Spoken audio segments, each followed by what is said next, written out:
20, which I don't know. It'll probably be more like Venom or Morbius type Ugh, shit. gross. Well, that's what you'll get.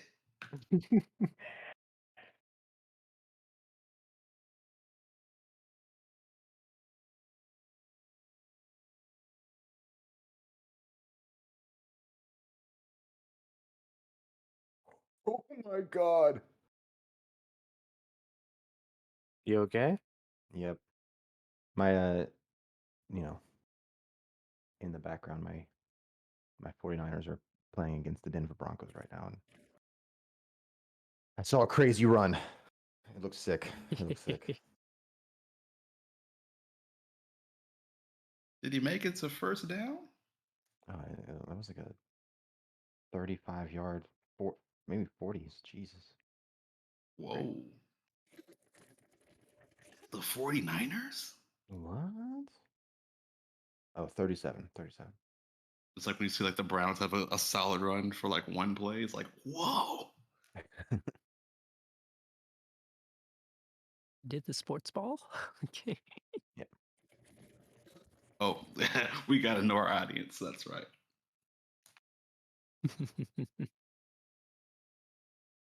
Maybe we'll gain some, some other audiences as well while while we're talking about the old sports ball. Oh, cool. They watch sports too. What? What kind of nerds are these people? I mean, there are a lot of things that can be considered a sport now, I feel like. Oh yeah. Yeah. Have you ever played spike ball? No, I'm Yeah. not one to practice. I like to watch sports. No, it's fun to watch too. I'd say when you get bored, check it out on YouTube. It's pretty wild. It's just like 2v2 kind of thing. It's embarrassing to say, but I fall more into having this interest in watching all these slap competitions. Hey. Those are funny. Oh yeah.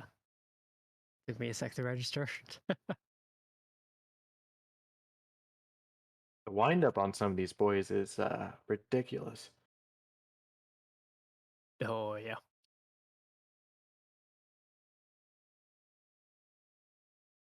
Some of those competitions get freaking intense. Yeah, it turns out you can slap someone unconscious. You very much Yeah. can. Yeah. I love when they like fall over, like knock the table over and everything. Fuck yes. Let's go. Sorry, guys. Sports. I'm going back on mute.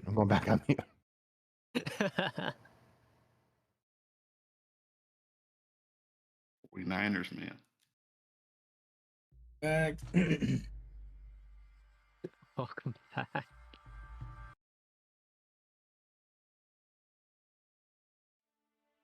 Is any cut music going? Really quick, I will do a roll call. Average. Score. Bizian. Hi. Kanto. Reporting live. Body. I am here. Sakura. Here. All right. See you guys in 30 seconds.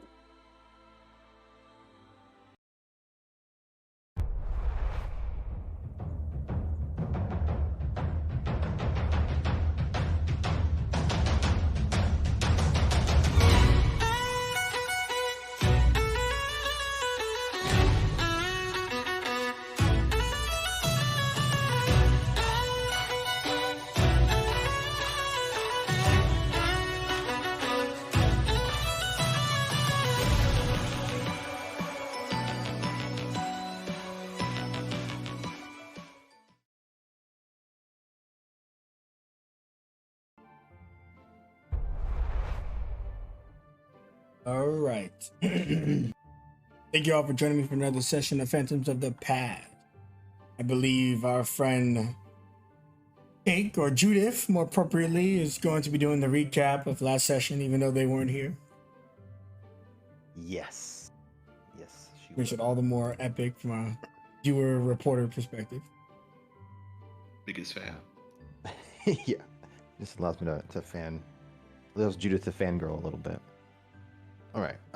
This is written a little bit later when she's back in her room and she's in front of her fireplace and has kind of her notes out, her journals out. The headline reads, "A victory with heavy costs." The heroes had traveled deep inside the temple of Ashkali. They had fought two Mouthers, a cursed soul, and in front of them was a being called the Devil. Lewis, Sora, Amrud, Phoenix, Jenkins, and their beloved teacher Mustafar stared into the face of fear itself. This gargantuan devil sent its unrestrained hands after the heroes as they began to fight for their lives. As expected, Phoenix used her quick thinking to deduce the devil's weaknesses and relayed the information to the others. Her and Amrut got to work, while the rest kept the devil occupied. Soon, heavy explosions would ring through the cavern and the devil's hands would fall lifeless to the ground. The momentum felt like it was shifting into the hero's favor, but it was a lie. The devil had been lining up Mustafar, Sora, and Lewis for a devastating attack, dropping a large sphere of psychic pain and torment. The party cried out in pain themselves. The devil's large mouth would open, the stench of hell itself permeating the area, and a psychic sphere rushed towards them all. That's when it happened.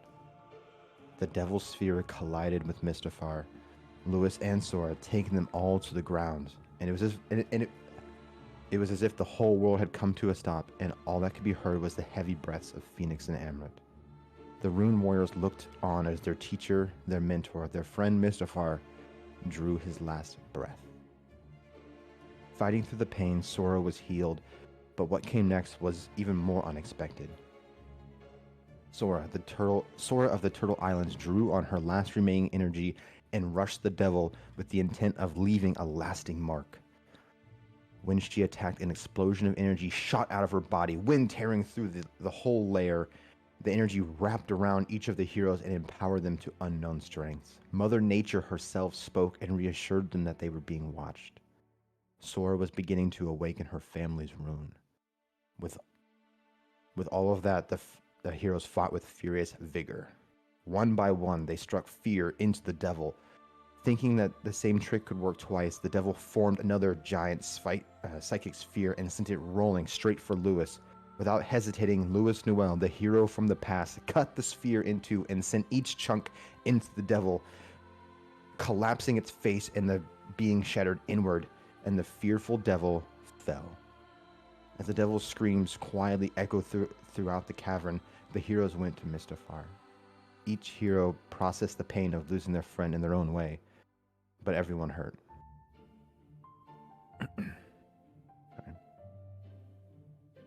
Oof.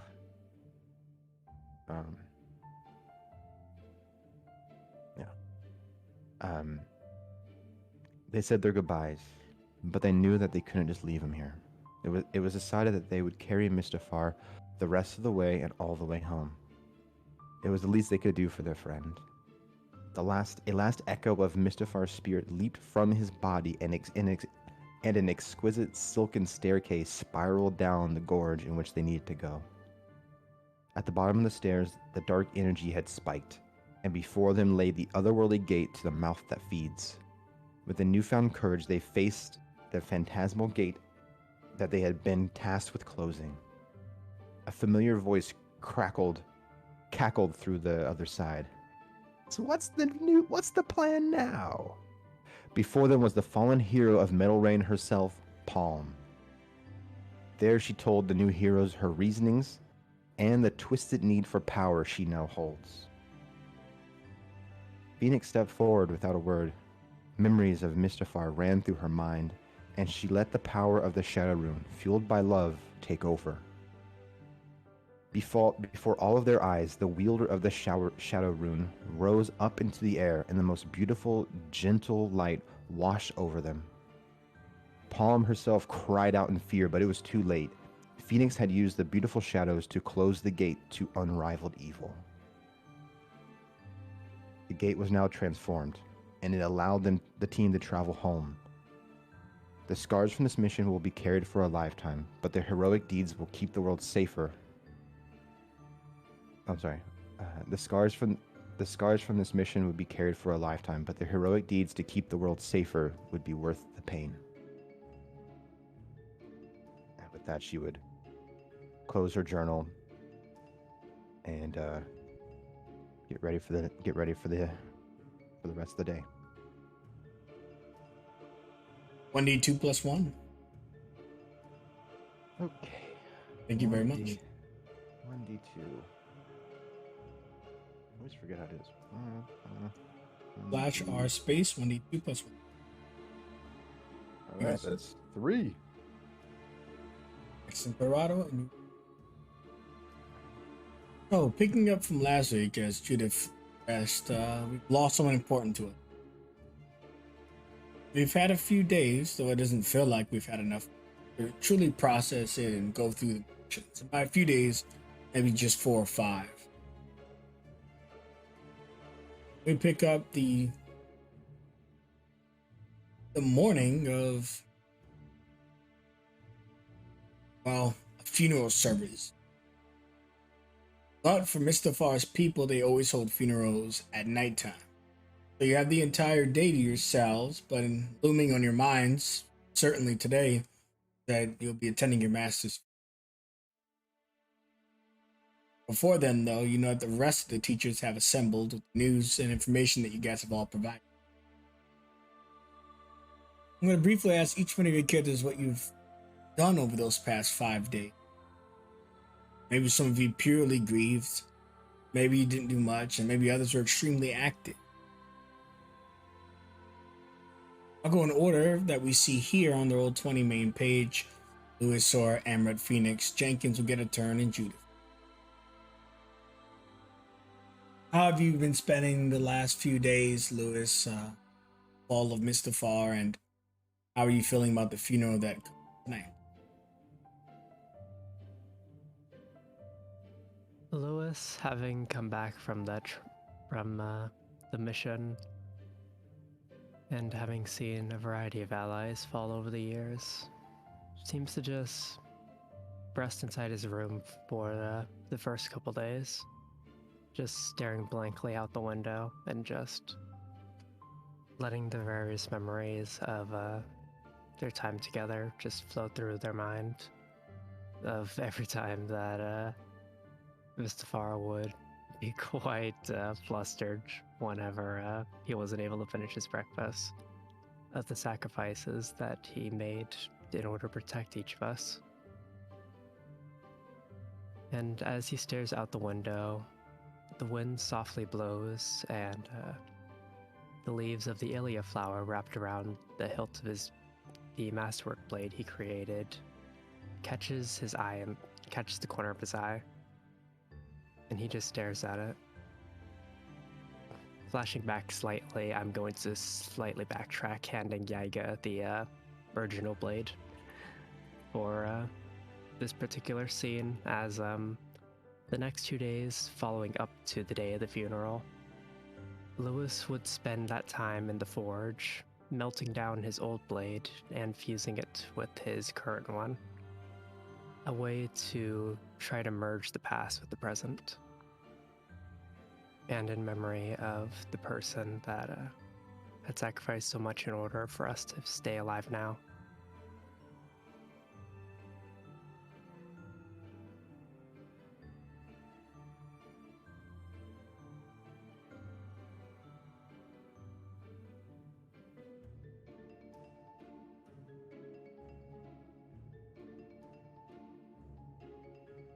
Is there anything else Lewis would have pursued? Other than that, the day of the funeral, he just spent it quietly in his room, doing just basic training before he gets called in to attend the funeral. Understood. Sora? The days following, Sora had re-entered the academy at the mess hall. She would have immediately, after telling everyone what had happened, would have left for her room, where for the first time she exhibits a very reserved behavior, as she hasn't come out of that room very often, at least for the first 2 to 3 days. Whereas inside, she's doing her own process to grieve. Curtains drawn, the dark room for most of the time, but she's lit a lot of candles, and in the dim light, she practices. When she wakes for the first time, she practices this form of Tai Chi, where she's just going through the motions, finding the center of her core, and trying to mourn as she does so. And when that is over, she gets to work on the project she's been working on for the past 4 days, where she's laid out all these very large tent fabric all over the carpet so she doesn't get paint and make the housekeepers have to clean up after her, where she has taken the largest canvas she could find and has begun this painting using these deep purples and dark colors. But she wants to illustrate how much those teachings she's been given mattered to her, how Mistafar mattered to her. So she has crafted almost a tapestry in size of this painting of Mistafar. And by the 3rd, 4th day, she's finally out and about, finally eating again. But anyone can see she's often covered in paint and focused on that project.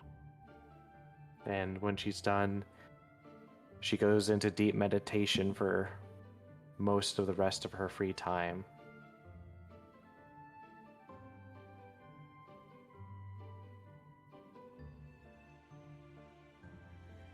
Thank you. Emmerich?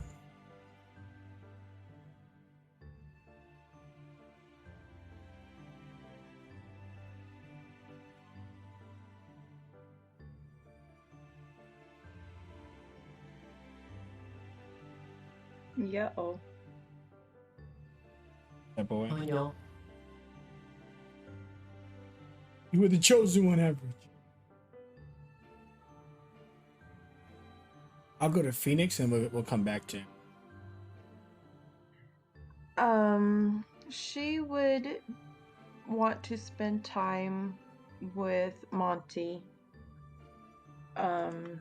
Just to grieve together to make sure he wasn't alone.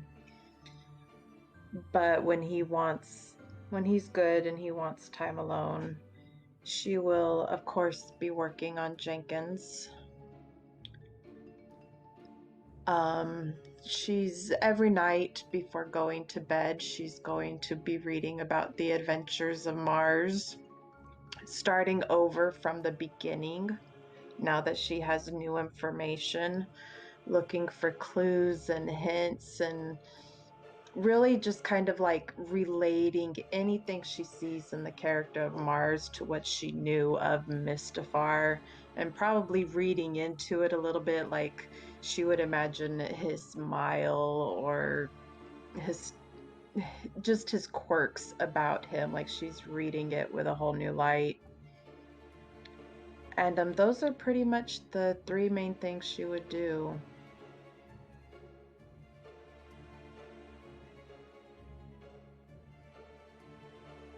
And Emmerich? Yes, sorry. Amrit would mainly be in his room, and he would just be working on potions. That's all he would really be doing. He'd just be cooped up there for the day since he's been back, up until the funeral. Just working. Doesn't really eat much. No one really sees him leave his room often, if at all. He just stays cooped up in there until the nighttime. Well, everyone else did too. Oops.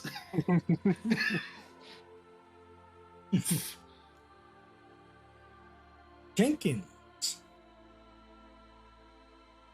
Jenkins things which none of us know and none of us need to know. He was also the person. Yeah, yeah. In fact, he really would be saying, Mustafa, Judith. Yes. Yes. Judith is going to be doing a few things. She, when she came from the gate, she went right to the Between the Flames and gave all the information to Mr. Tuttle and all the people. She's very, keep making sure that she stays busy because she feels like that's how she can do the best. It's just keeping herself busy and not letting her think and feel too much, even though she's racked with her own pains and guilt. But she'll also go to, you know, we're in her hometown, so she would know where to go for. She'd like to get one of her photos that she has, and she'd like it to get it commissioned to be a painting, knowing that a funeral is coming up, and it's gonna be one of her most epic photos, and one that Mistafar, I'll stick it in the chat. But it's the one where he's like standing like proud and like the big like, you know, beautiful smile, and his hair is whipping, and all around him is like the chaos of the sand right before he goes in the temple. I'd like to get that commissioned, like a 4x4, or, you know, I don't know, whatever's 4x6 or whatever's a good, like, pretty big photo, a painting. And I'll pay for that, whatever that is. I'm also gonna see about getting a couple more things framed. Getting the frame, a framed photo, the one I took of all of us. Well, I'm not in the photo, but it's a photo of everyone else. Amrut. It's a photo. Sorry, it's a photo of everybody, and in the center is Mr. Fart. He has his arms wrapped around everyone with a smile, and everyone's kind of like, you know, having a great time. It's one of our moments in the primordial plains before things went crazy. I'm not in the photo, but you can see like the sun is behind me, and there's like a bit of like my shadow you can see at the bottom of the frame there. So I'm gonna get those framed and have enough for all of us so we can have our own photos.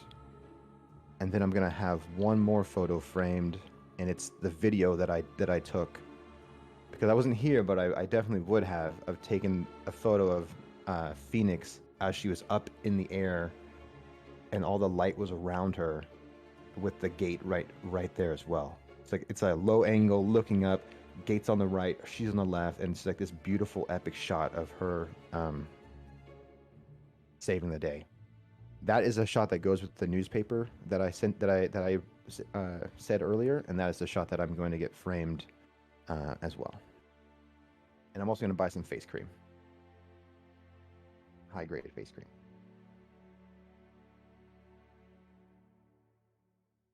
And I will round up whatever expenses I necessary to pull it all off. And then, if it's okay to do one more thing. You have 5 whole days. Yeah.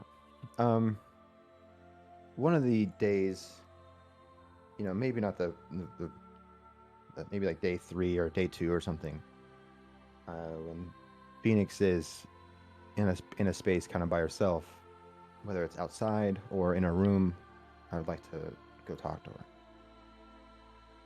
As you approach the door, you hear sounds of hammers on metal. I would give it a knock. Who is it? Hey, it's Judith. Door's not locked. Come in. I will open the door and go in. What are you doing here? Before you see there's no little Jenkins. Right now, there is similar metal, like most everything has been repurposed because she doesn't waste anything. But instead, you see the bones, for the lack of a better word, of a construct that is now a full 5-6 feet tall, much sturdier, or at least it looks like it's going to be much sturdier. And there's a large pipe laying on the floor next to her. And when you come in, she puts her goggles up, turns around. Oh, hey, sorry. It's kind of a mess right now. It's not usually this you can clear that off and have a seat. Yeah. What you for? It's okay. I won't take too much of your time. You look really busy as she like steps over all this weird stuff. And she had closed the door behind her. I kind of wanted to chat with you a little bit. I've been wanting to talk to you for a while now, but just never really seemed like the right time. Yeah, we're always busy. Yeah. I know that we're not the closest of the group. I know that. I don't know if it might just be our personalities and things like that, or I don't know. It wouldn't really bother me too much, but I don't know. It's something I can't get off my mind. And you said some things down in the caves that I just kind of want to make sure that it had nothing to do with, the fact that you are a shadow rune and I have this light rune situation. She sets her tools down and takes her gloves off. Yeah, look, I said some things in the moment, and I don't want to go into details, but a lot of that came from my life before here. You're a smart girl. I'm sure you realize you see injustices around you. And mine is just but one of many that this world has. I'm sorry, I didn't mean it personally. I admit there's been times like in that weird dragon place where, yeah, we butt heads, but as far as I'm concerned, we're cool. Okay. I know that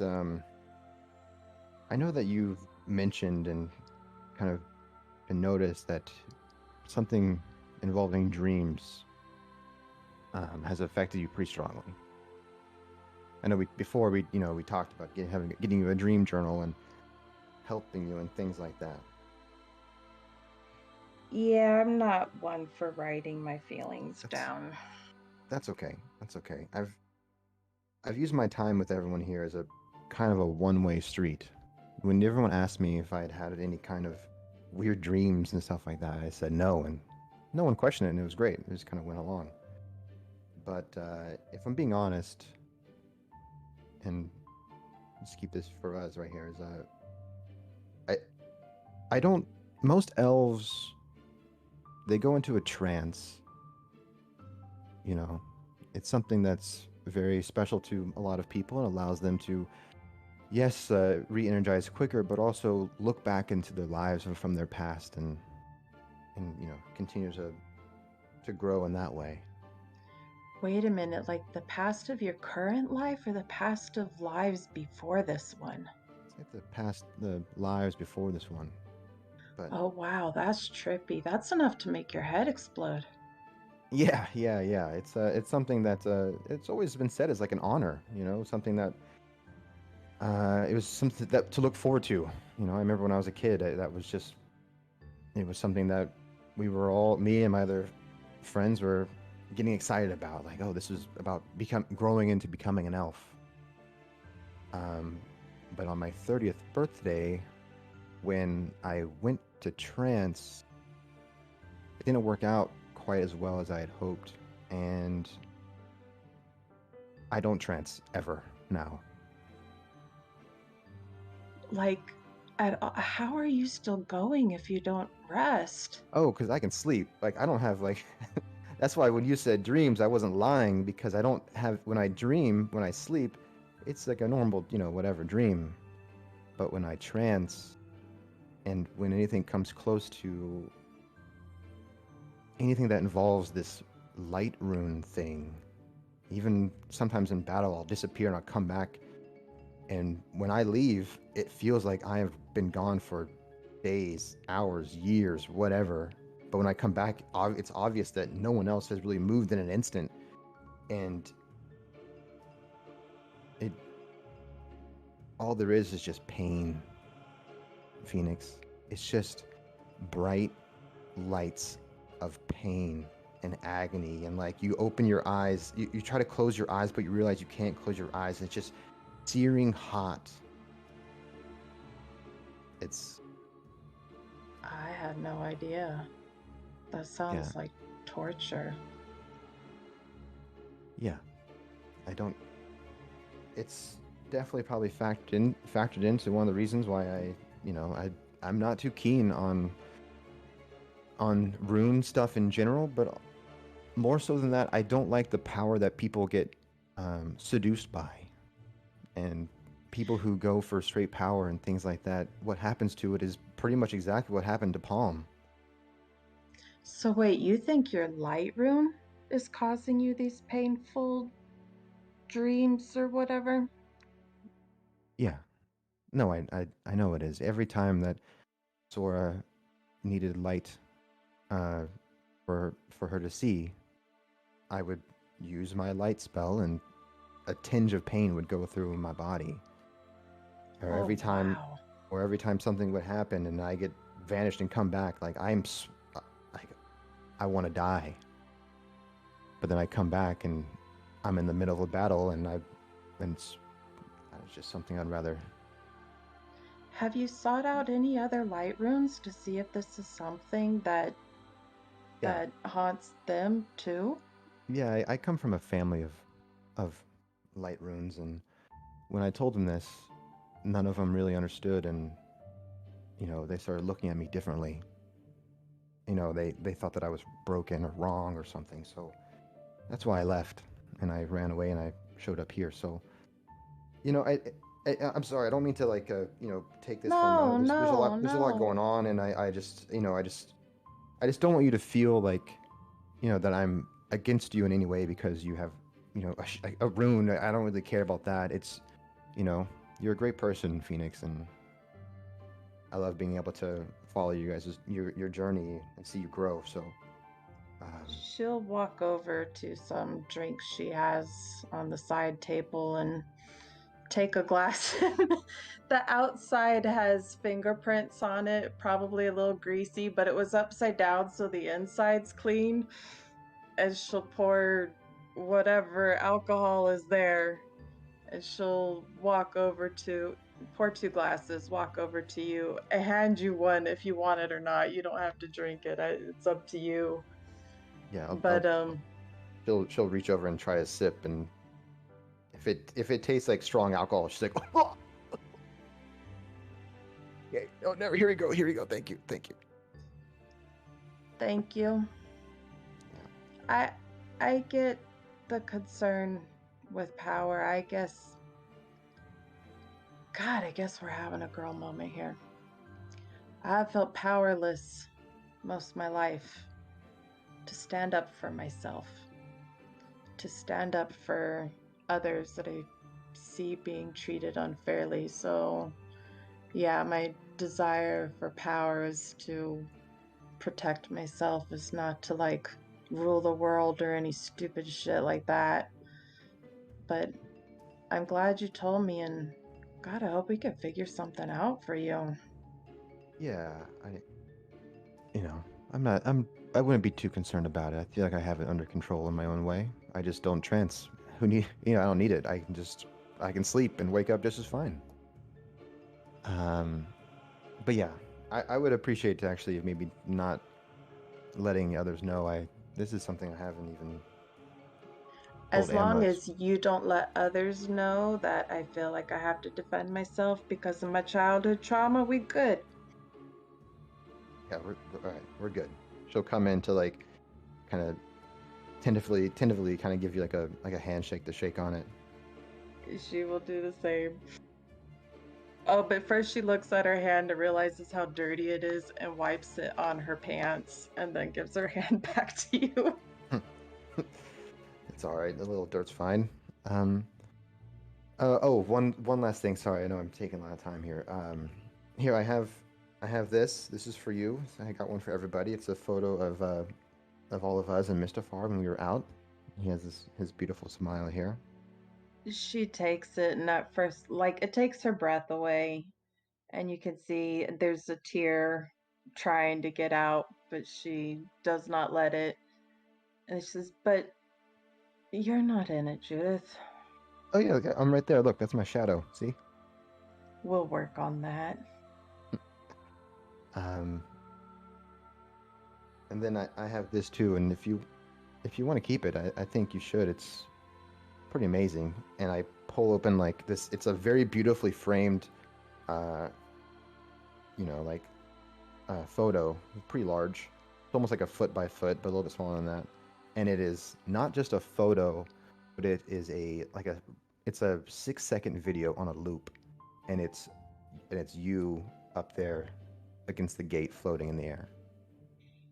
At first, she just stares at it because when that happened, like, she was in her mind. She had no idea what it was looking like from the outside. So it takes her probably 2 or 3 times of that loop playing, and then she snaps out of it and she comes running up to it and like looks behind it and looks under it. How'd you get it to do that? It's moving. Oh yeah, I guess I'm just getting stronger, or I'm able to control the photos a bit more. But it's pretty awesome, right? And you look completely badass. Oh God, that's amazing. Yeah. All right, I'm gonna go now. But if you need help writing a eulogy or something like that for Mr. Farr, like just let me know. I'll be just down the hall. Thanks, Judith. I appreciate it. All right. See you, Jenkins, and she'll close the door.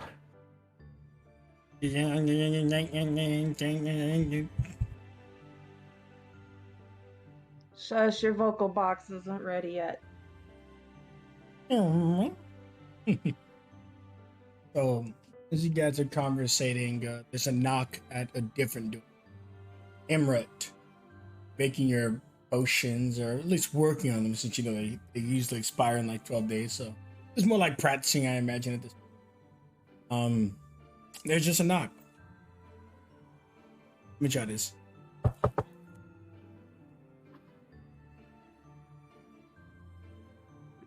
Open. And Nikita walks in.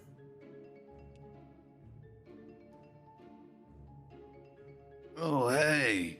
And as she walks in, like the moment she starts opening the door, she'll be met with like a just an immense like cloud or like a fog with like smoke and with a strong like chemical smell to it.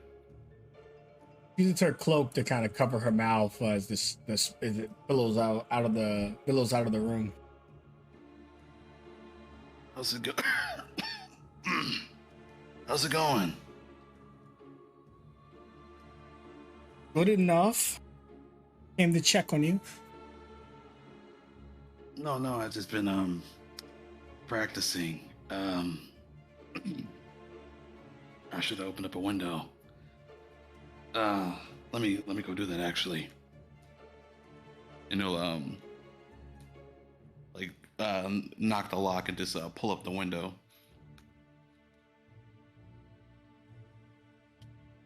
Yeah, I'm doing fine. I have this strange thing I want to tell.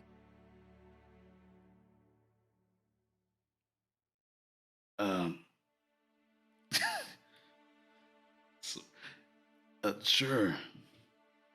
What's up?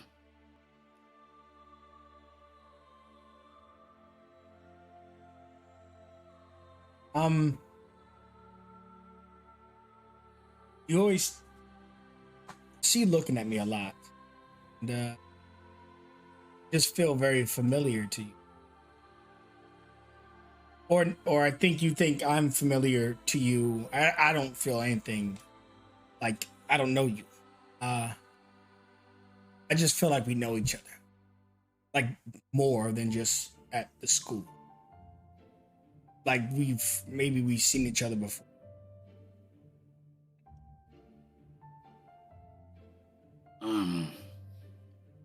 I mean, it's probably crazy, and I see you're working really, really hard here. I'll just go. No, it's fine. We should probably maybe talk in your room though, because this is a lot. She thinks for a second and she doesn't know you too much, but she feels like she knows you. That she wants you in her room. Are you trying to chill that smoke in there? But she goes, yeah, sure. Bree just made me some tea. So would you like some? It's not that great, but feels more formal if we go and have tea and talk. Sure. Yeah. No problem. Okay. Like, are we going there now or 30 minutes?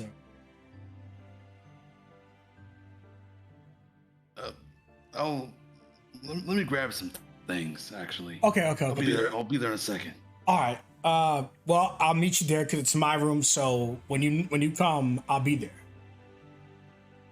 Yeah. Okay. And she looks, and then she just kind of like looks back like 2-3 times, like, I'm gonna go to my room now. And she leaves. Yep. Fuck.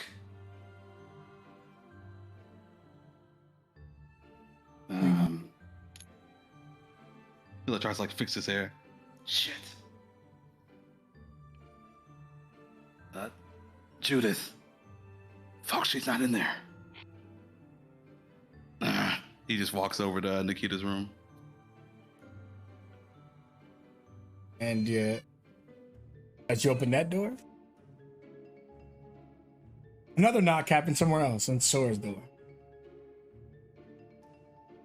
Oh. Sora will go over after she make sure there's not an excess amount of paint on them, so they quickly wipe on their arms, only to realize there's paint all over their hands, so they just coated their arms in more paint. It's like, oh, and she goes to the door and opens it. Hello? Dando's sitting there, his leg going crazy, like he's really upset. What the hell was that all about, huh? What do you mean? I mean this, and he pulls a bag on. He's like, you didn't even notice he's got this big bag slung over, and somebody's inside it, beating on the bag, and he opens it up, and Quill comes out the bag. And that's when you notice Dando looks pretty beat up, and so does Quill. And Quill jumps out of the bag and pulls his blade out and just goes, I told you once, I'll tell you again. Sasquatch is my rival, not yours. Like hell she is. What? Ah. All right. What's this about, Sasquatch? He's got nicknames and everything for you. Well, he is my brother. My older brother. So he's more of a paternal rival than friend rival. Dando looks at you, Quill looks at you. And they both go, well, which one of us are your rivals at the same time? You both are. Dando suggests there's only one way to settle this. The three of us will fight to the death, and whoever lives can declare themselves Sora's rival. All right, you two fight first. Quill looks at Dando. Dando looks at Quill. Quill pulls out his blade. Round 2. Dando yells, fight! And they roll down the hallway, and you see eventually the guards are breaking it up and stuff, but they're going crazy. Tango, Terra, save me. I'm not even halfway done. I need a break. I wonder what Amrut is doing. Starts heading in Amrut's direction. When you get to Amrut's room, he's not there. The door is open. There's smoke coming out of it. He's doing something else. What he's doing, well, we're going to discover that pretty soon because speaking of the devil,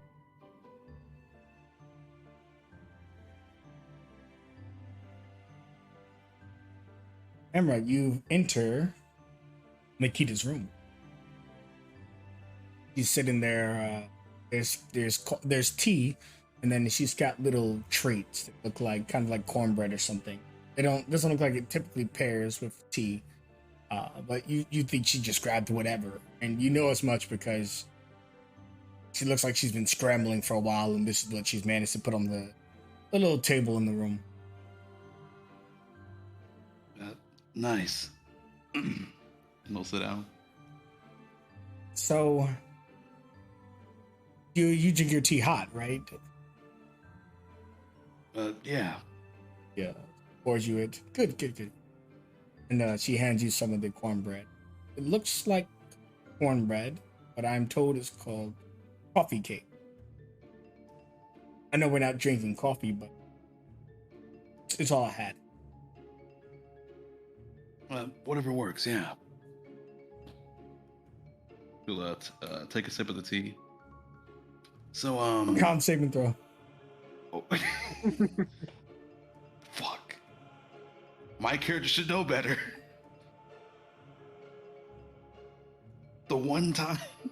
Blinded by a beautiful lady. The one time I don't check. All right, let's see here. You managed to drink the tea, but it is god awful. Don't worry about insulting Nikita. Creed made it, but you see she's drinking it, and she may not be loving it, but she doesn't seem to be complaining about it either.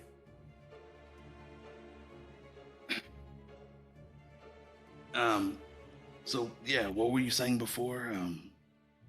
Have we met before? Maybe you remember more than me? I can't remember anything. You can't remember anything? Sure, is there something I should remember? She looks away, blushing.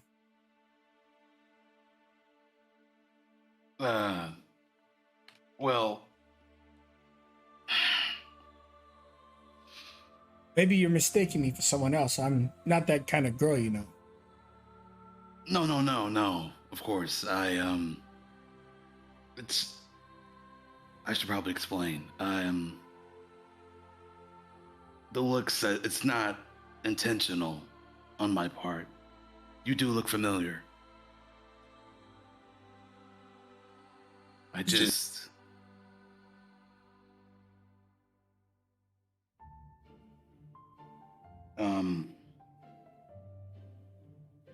You said you came from a church? Yeah. In the city nearby. Don't ask me to show you the outfit we have.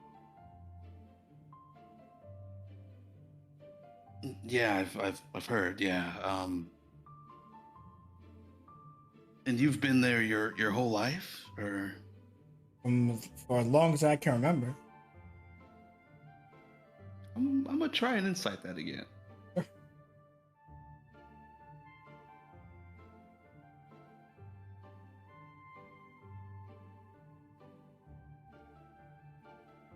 That's worse than that. Okay.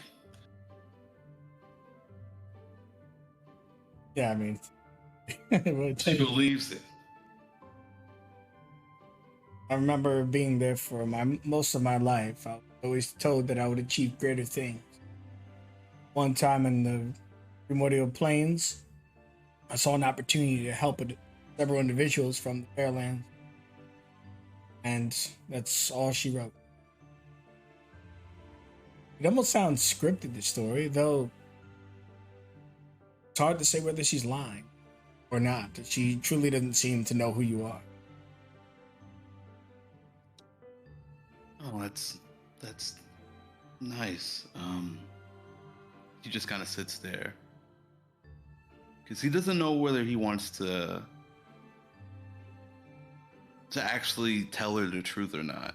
He's wondering if he could just let it ride and let her just have whatever life this maybe could be. If he just leaves it alone and stays away from her, maybe she won't try and kill him. Maybe he could get everything else figured out and she could just live whatever this is.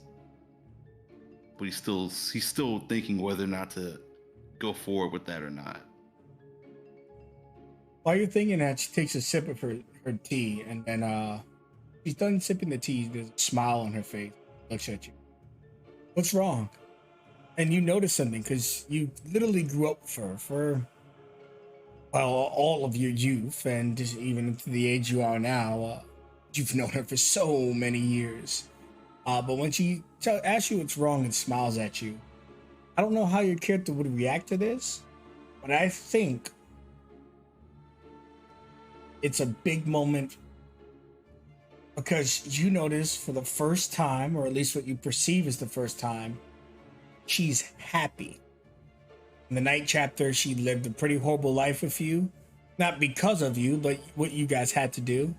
In this moment, forgetful person that you're standing before, seems like she's actually enjoying life.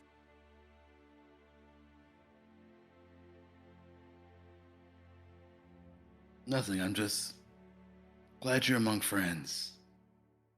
How have you been these past few weeks? I suppose I should ask you that because I've heard about your master. I do apologize. Thanks. Yeah. Wish we were stronger, you know. I told everyone not to blame themselves, but I don't know. I think towards the end, a lot of it's on me.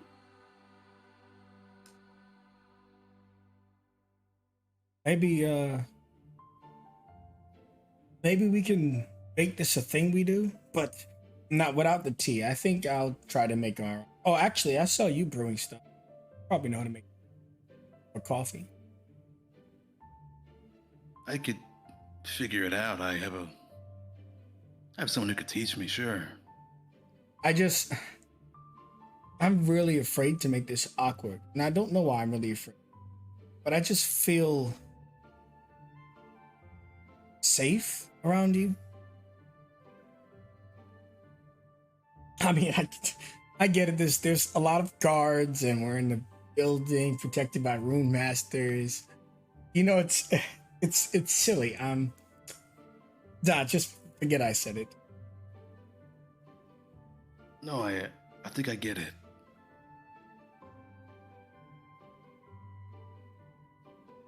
But yeah, this tea here is terrible.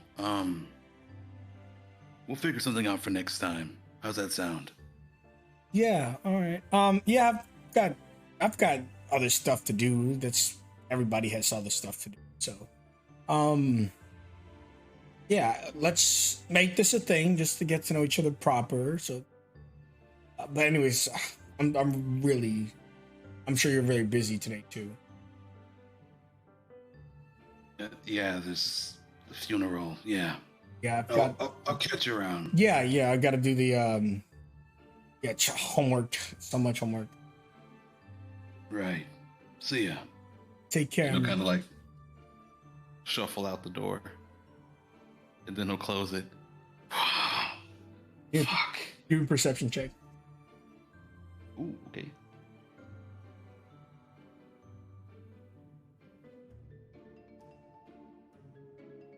You can't make out anything. You just hear faint screaming in the room, like someone's screaming into a pillow right now. But you're not able to really make it out. It could be just your imagination. All right. And he'll walk back to his room. Lewis, there is no knock at you.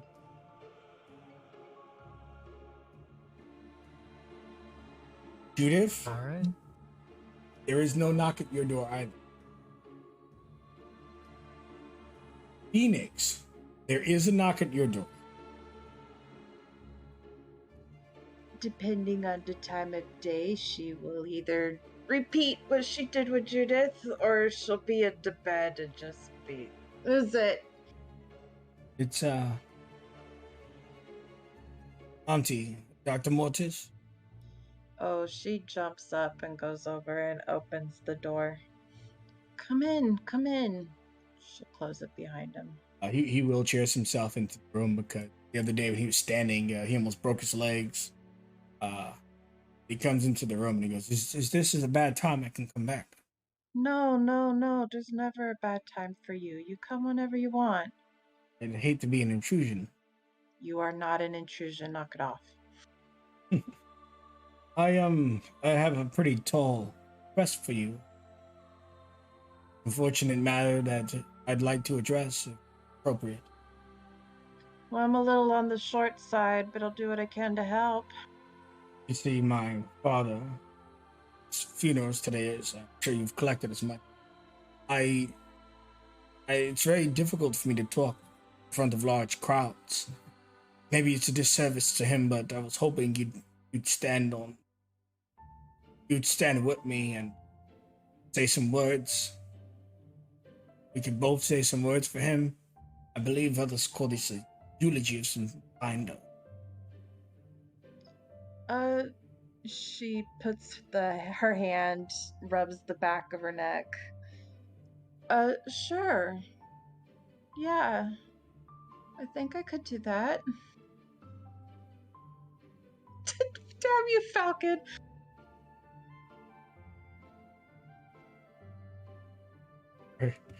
When people, if someone's watching, they see who we're talking about somebody being dead. But see, look, Dr. Mortis looks at you. All right, yeah.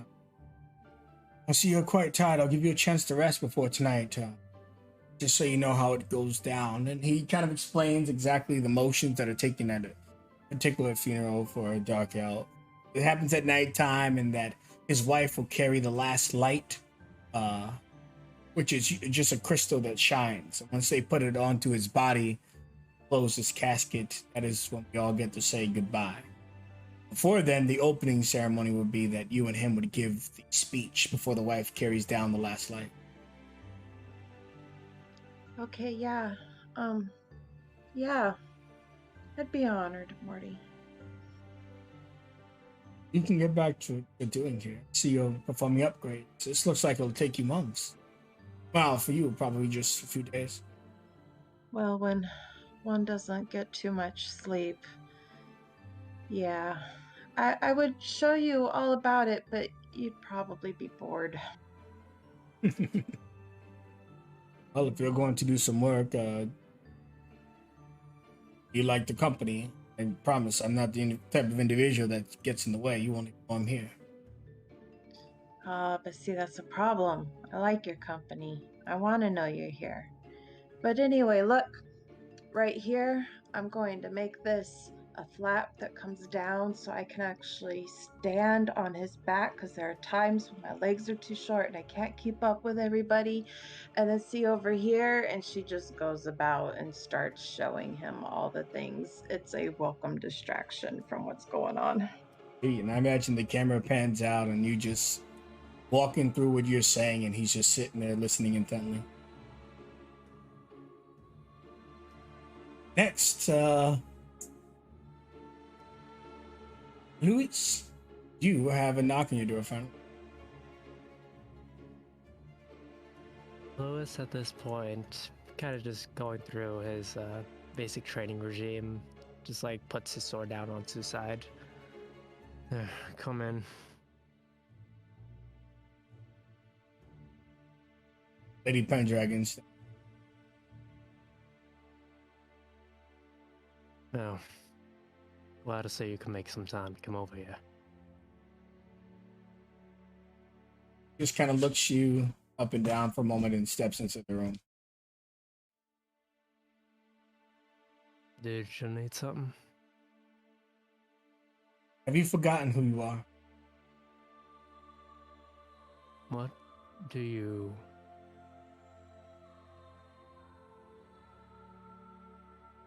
He just has a really confused look on his face. Turns around. One of the most famous warriors in all the land at one. Member of the Tangled. Your team needs your strength. This hour more than ever. This is only the first of hard fights to happen.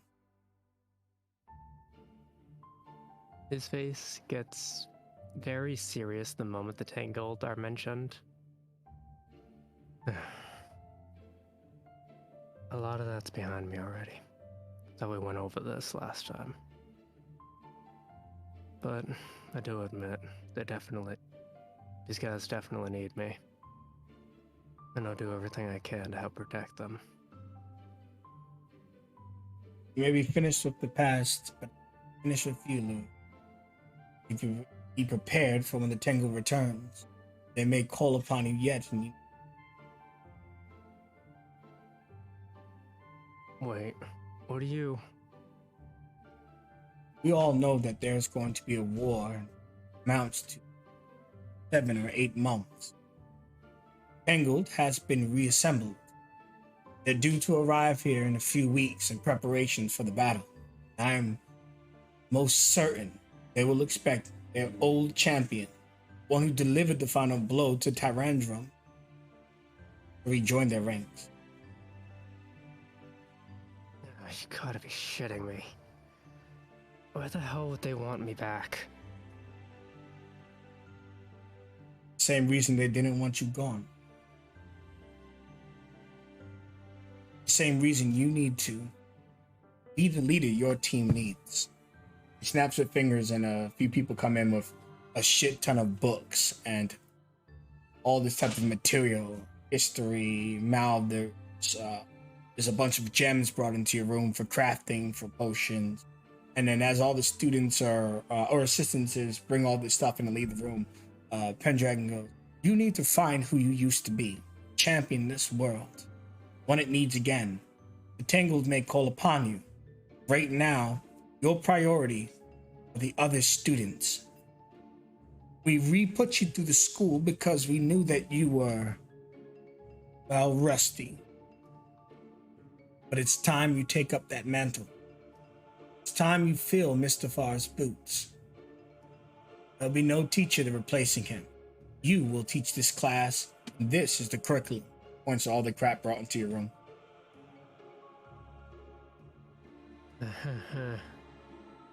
You're joking, right? You've done this before. You've graduated from this academy before. You need to be the leader they need you to be.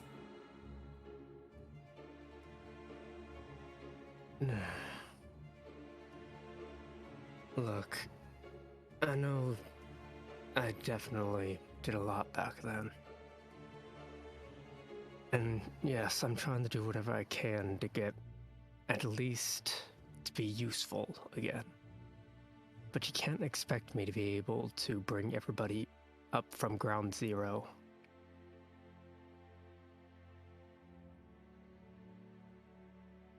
I don't expect you to get them up from ground. I expect you to be there for them. We can talk about the progress later. Right now, they need a friend more than a new master. Putting any teacher in front of where Mr. Farr stood, setting your team up for failure. Putting someone they know, someone they care about, someone they'll protect and love, someone they trust, your team will find success.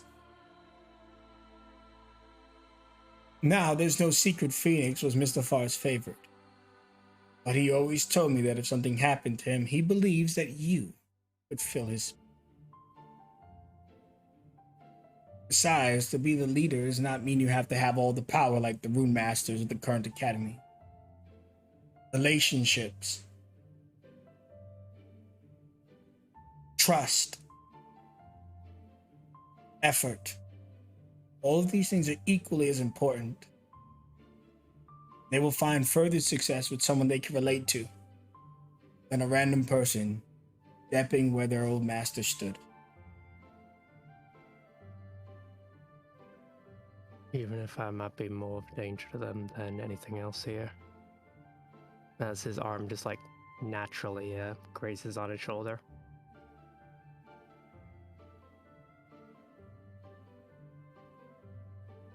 If you're going to decline the job, then decline it. You're willing to try. Accept. You do not need to answer me now. If you need time, that is also an appropriate response.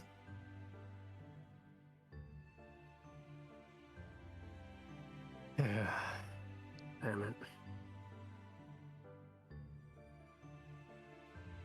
it. I need somebody to lead them. If I don't, nobody will. So, fine, I'll do what I can. Just... when the others get here, just say I'm not here for a while, alright? I'm gonna need some time. Stand. But you do know that they are the Tangled. More than capable of discovering that you are here. But yes, I will do this. If they do find you, it is no flaw of my own. Your teammates probably know you better than me. Even if originally I helped assemble all of you.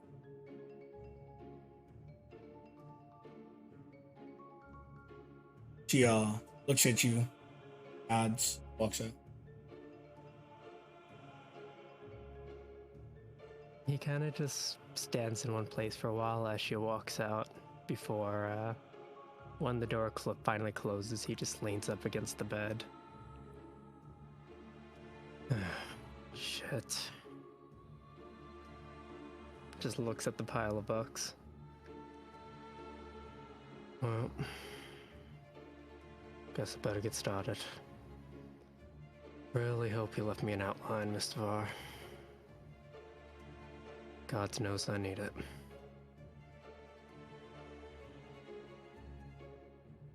Somewhere else, a fire spits into whoever location Judith may potentially be. Judith, it's me, Mr. Tuttles. You here? Oh, yep. Yeah, hello. It takes a while for the flames to transfer. So after like about 30 seconds, Mr. Tuttle responds. The storage, which one are we pushing? We gotta know ASAP if we can reveal the assault on the city, the Guido's gates, the devil, or are we just pushing Mistafar this week? The incoming attack, it should be in order of how they go. The incoming attack of the war that's coming, so people can brace themselves. And then right afterwards, it should be the Guido's Gate. Mistafar hasn't been put to rest yet, so I think we can have a little bit of time for that.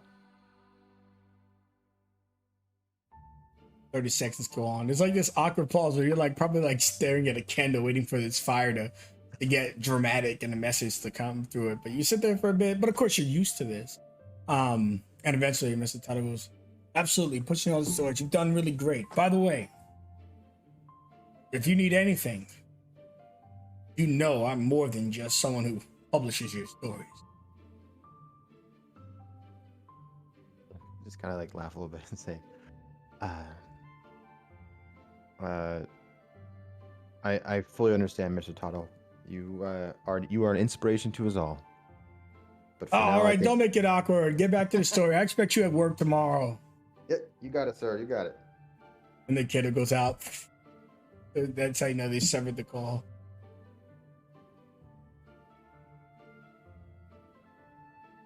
She just moves the candle over and put it on the mantle, and then kind of continues getting ready for the evening.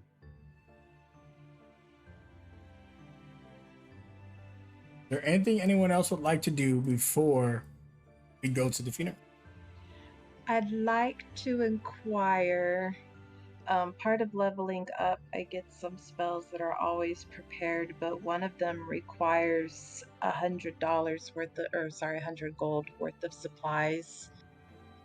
Are we getting money from the school at all, or? They would help you with stuff like that. Okay, cool. So can I say that I have 2 platinum rings? Sure.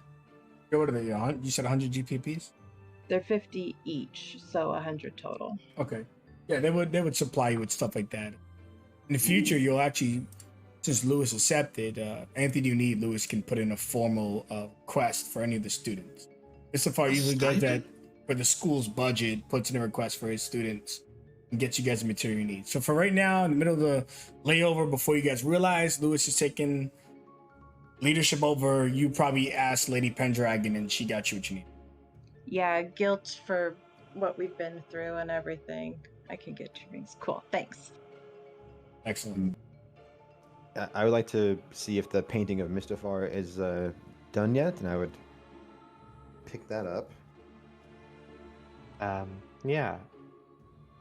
Eventually, Sora would make it back to her room, and you can see that her door has a large purple handprint on the front of it towards the door handle, as if they didn't realize they had paint on their hands.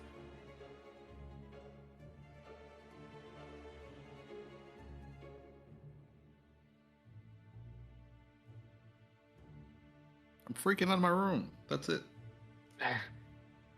Oh, were you going to Sora's room for it? Mm-mm. Oh, I thought Kanto Well, was you were talking looking for about. me though, weren't you? I thought Kanto was talking about Sora's painting, not the blown up thing they did. My bad. No. Judith is No, talking about a different painting. Oh, Yes. I got confused. Yeah, sorry, no, she just went to the town to pick up the commission painting of Mr. Farr. you would have got their they would have given it to you for 35 GP. It's less than what they normally charge for. I'm assuming you got the premium frames and stuff. Oh yeah, Out of respect for Mr. Farr. Yeah, there are a lot of people in the Fairlands know who Mr. Farr is. I mean, I had a lot of close friends, but he was still a good man. Everyone that he met, he touched their lives. So they probably would have given it to you free if it wasn't the fact that these are very expensive materials and they got to run a business. But they almost give you it at cost. Like they didn't make a profit off it. And they would hand you the paintings and they would tell you, sorry for your loss. Mr. Farr was a hero to us all. No, he'll be well remembered by everybody. So thank you for this. This is very beautiful work. They kind of bow as you guys, as you would eventually set off. Yeah, she would go back and just, let Apollo give. We don't have to RP it just so we can move on, but like, just be like giving the painting to Apollo. Like I don't know what the whole funeral thing's set up, but like I'm sure he does. And then going through to everyone's room and kind of like putting the photo of all of us like outside of everybody.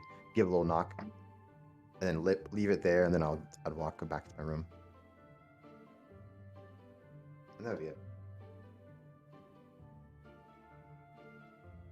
Excellent. Anything anyone else is going to do before? I think I will have Sora, when she's going back to her room, she's gonna see if Dondo and Quill are still trying to start a fight. Dondo is wrapped up in like a madhouse kind of thing right now, trying to get at Quill, and Quill's on the floor dying. Sora, okay, she's gonna attempt to sneak up and then launch herself into a tackle at the both of them. You see that they're both unable to move at the moment.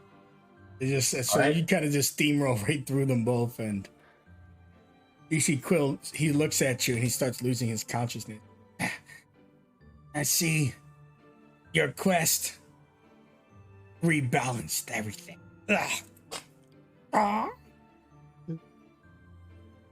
Messed up.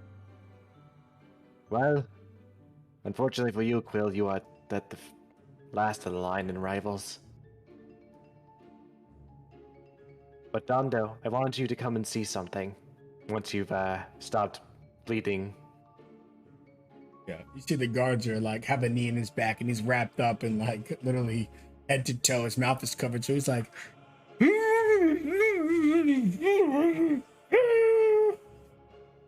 Oh my. I'll take responsibility for him. You can let him go now. The night he's like holding his hand, you see that Tendo probably bit him. That's why they covered his mouth. Many apologies. He is still learning. Go on time until we're gone. They start running. If only they knew they could never run fast enough. And Sora would unbind Dondo. He pulls the thing off his mouth and he goes, I didn't kill him. I didn't stand a chance. It was me versus him versus 10 guards. That's the only reason I got tied up. If it was just me versus him, I would have won. That should tell you that I am your prime rival. The only one who you can call your nemesis. All right. And she punches him, goes to punch him. You see, even though he beat most of the guards up, he's still really hurt. So when you punch him, he just kind of falls to the ground, holding his chest. Wait, why can't I move? Yeah, Sora had launched that fist right in his solar plexus, and in a quick motion, she did this hand sign against his body, stirring up the key channels and stunning him as she smiles down at him. You have a long way to go now, Dondo. Let's try to chat on having beat up 11 people. You have been doing stunning strikes for a lot longer than you, little. Mouth fills up with foam and he passes out. Well, now this is my problem. She grabs him by the ankle and just drags him back to their room to make sure he stays alive until the funeral. Just see, since Quill's also knocked out his strange cloak, the eyeballs are just watching this all unfold. So they're watching the left and then to the right, and then when you're dragging him, they're following you slowly as you move across the hall. They're just watching while he's passed out on the floor.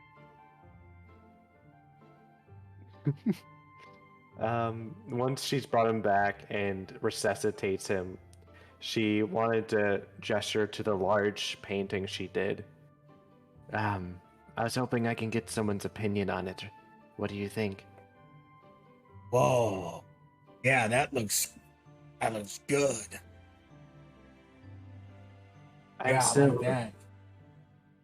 I'm still learning, but he was really important to me, and I wanted to make sure the teachings were important here.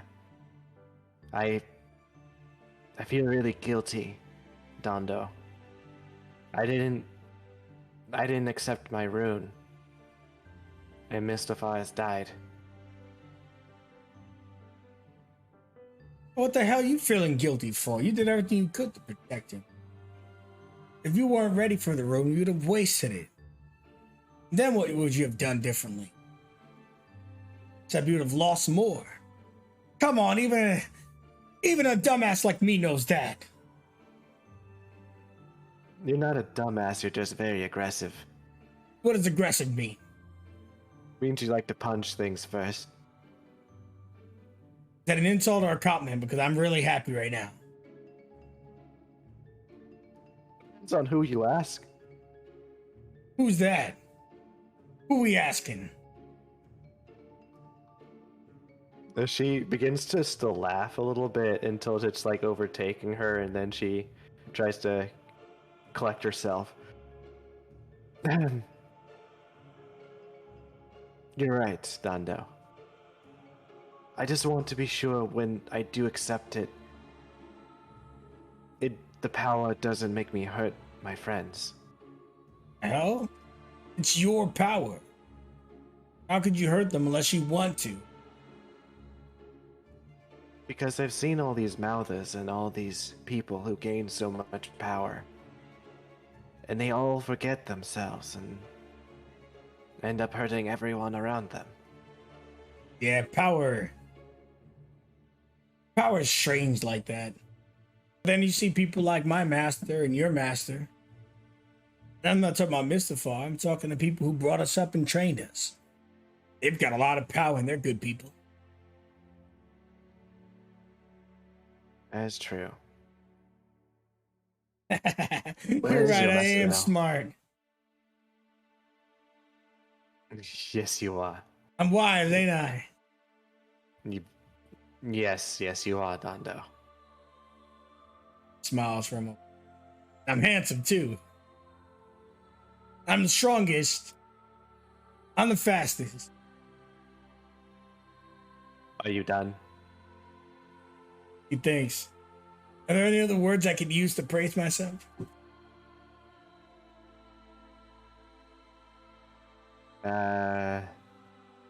Sora's big brother? Oh, here's one. And you see his foot comes up. Give me a Constitution saving throw. He yells, "Stunning strike!" He got you. And she just falls over. Ah, fell for it again. The greatest stunner in all the lands. That's it for Sora for now. Excellent. It's a perfect scene. You guys both laying on the ground. My friends, if we are ready, suited up, whatever appropriate attire you wore, maybe you wore your regular clothes, it doesn't matter to me. There's a funeral we all got to get to.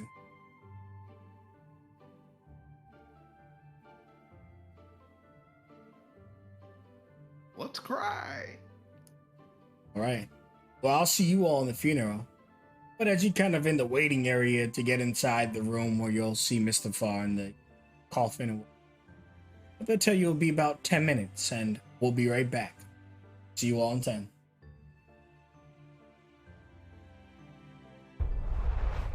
Break time. Malik, are you having like nervous twitches because of the funeral? Ooh. I'm just not sober. Huh? Oh, she said my very first Metal Rain character. Sorry. That's I see. No, I just don't know whether to tell her the truth. Is what it is. I mean, she seems happy with what she has right now. I know. But yeah, it's a problem But it's a fake happiness. I know, it's a problem that she activates and tries to kill you. That's, I don't give a shit about that. I mean, didn't that happen when you first met? Oh, it very much did. So your name is kind of taboo for them, so. Change your name again. I could do that. I have no issue Like- doing that. Like Root Am? Rudum. That'll confuse her. Yeah, we'll figure it out. Or Ram-Ut? I don't know. Ramut. Be right back.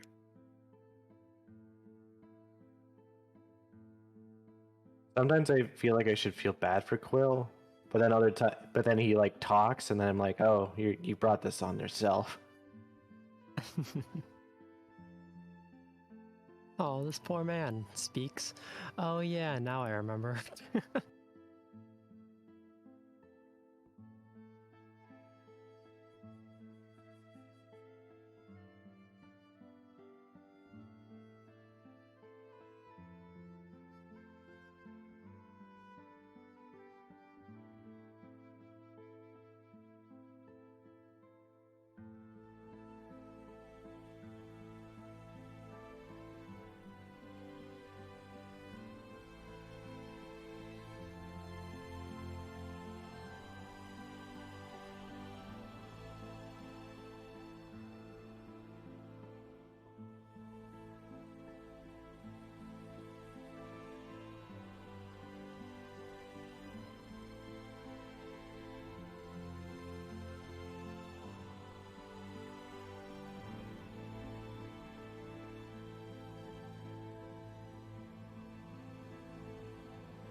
you feel good that you can stunning strike now, Cloudy?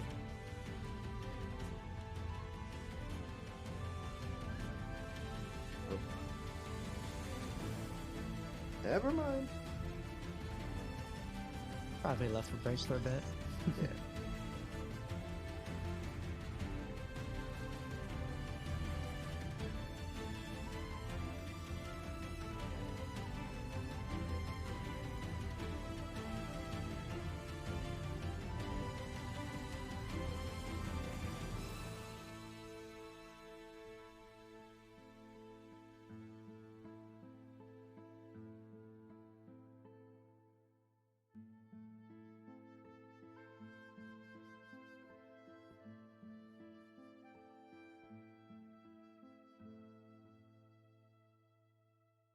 Jenkins has a passive perception of 16 now.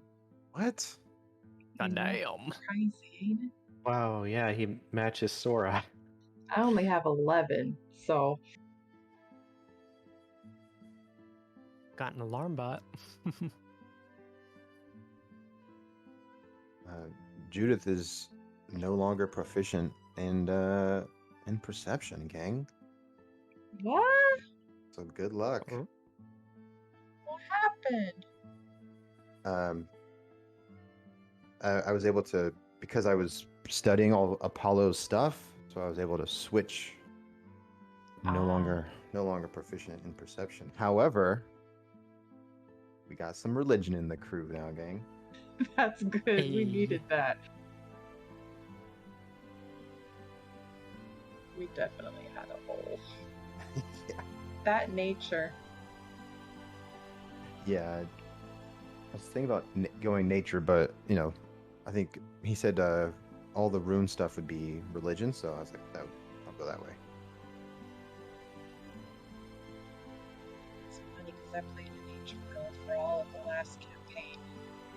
I can only recall it coming in handy like twice.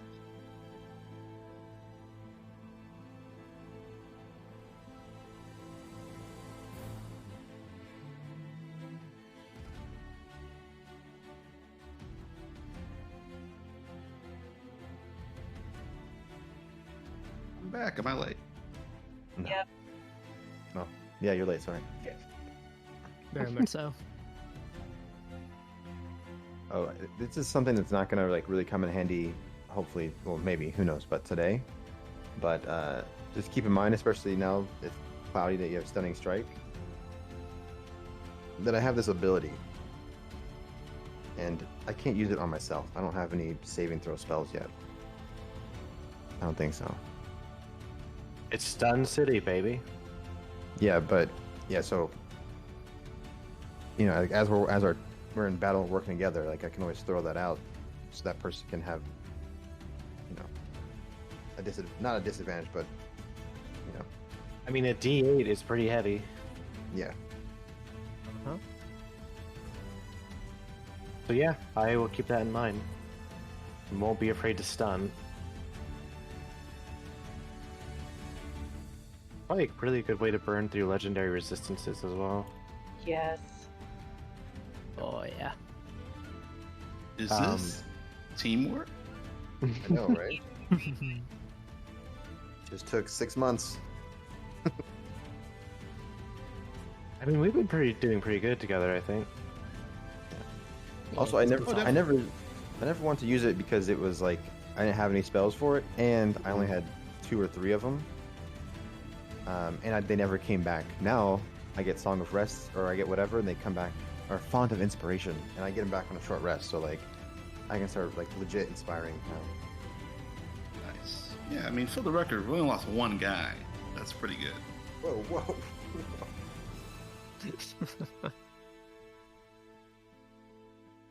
Like, we're just having a funeral. Like, that's solid.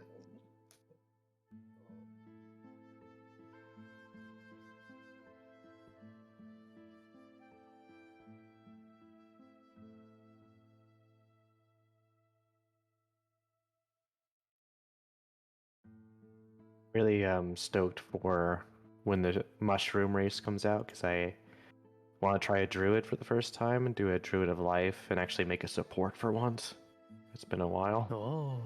What the? I'm gonna give him the confusion ring because he's a mushroom, so you're gonna be tripping out. Oh my gosh, it's glorious. Do the shroomies, man. Exactly.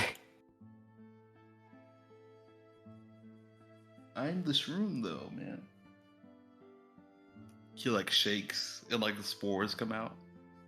Mm-hmm.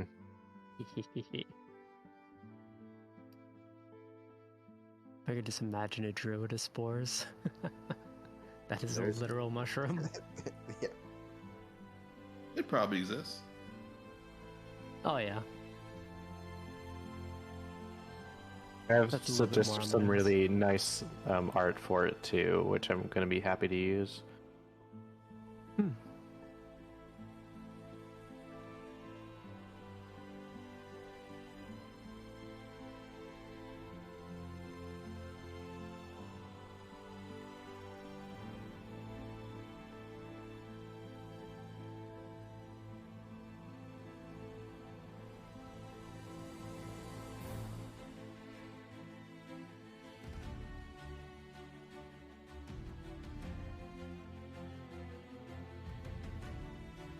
All right, a time check. Has it been 10 minutes yet? How?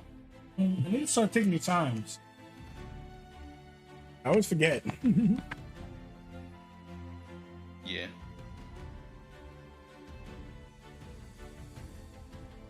You're late. I know, because I was on time. Oh, am I really late, dang?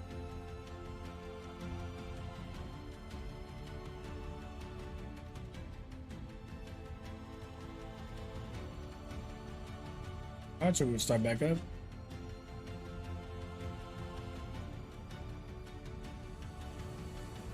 I just heard from Average Phoenix, Yeah.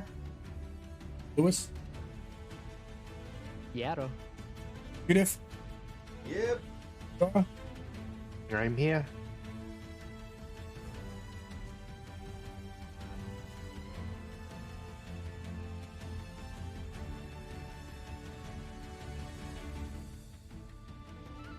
All right, we are assembling and put the stream back on the map. And music else.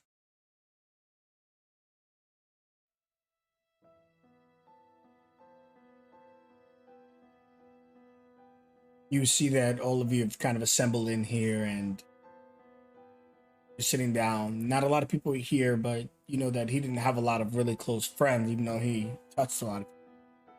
Some of the other teachers have assembled.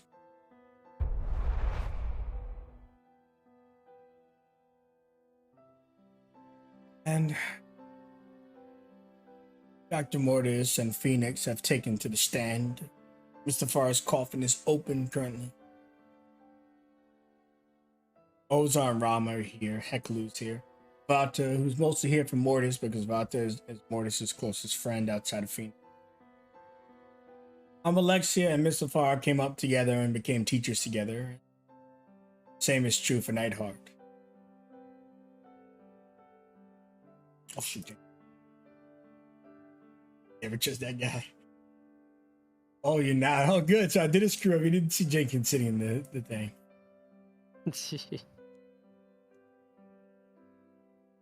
Now you guys are on the appropriate map. Yep.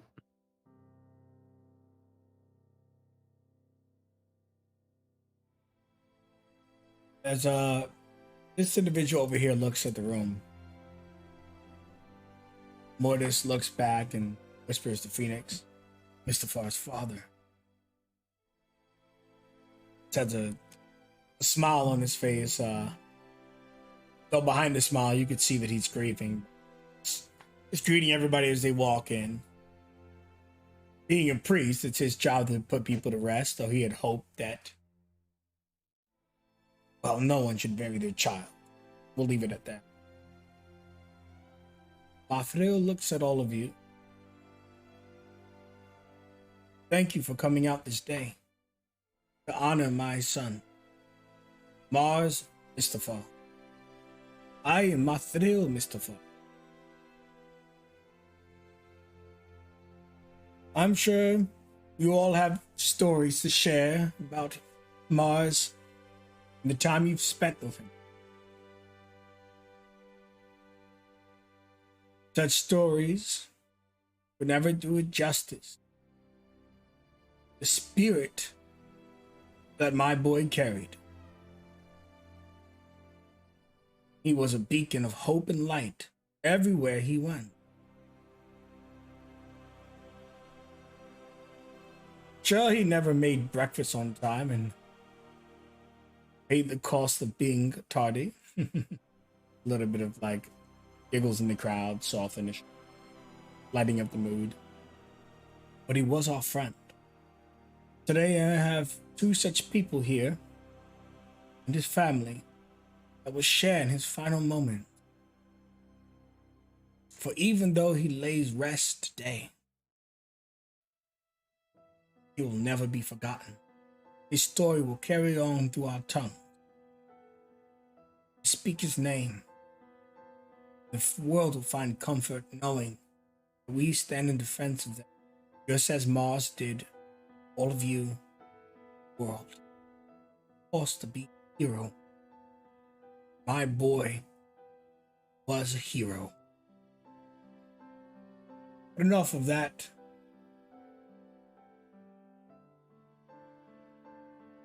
Let's see what our friends have to say. Mortis looks. He's supposed to go first, but he's locked up looking at the crowd. He's not moving, he's just staring into the abyss as he turns his head and looks at you. Phoenix will give a weak smile to him, reach into her pocket and pull out a piece of paper and unfold it, and she'll mouth the words to Mortis without actually saying it. I've got this.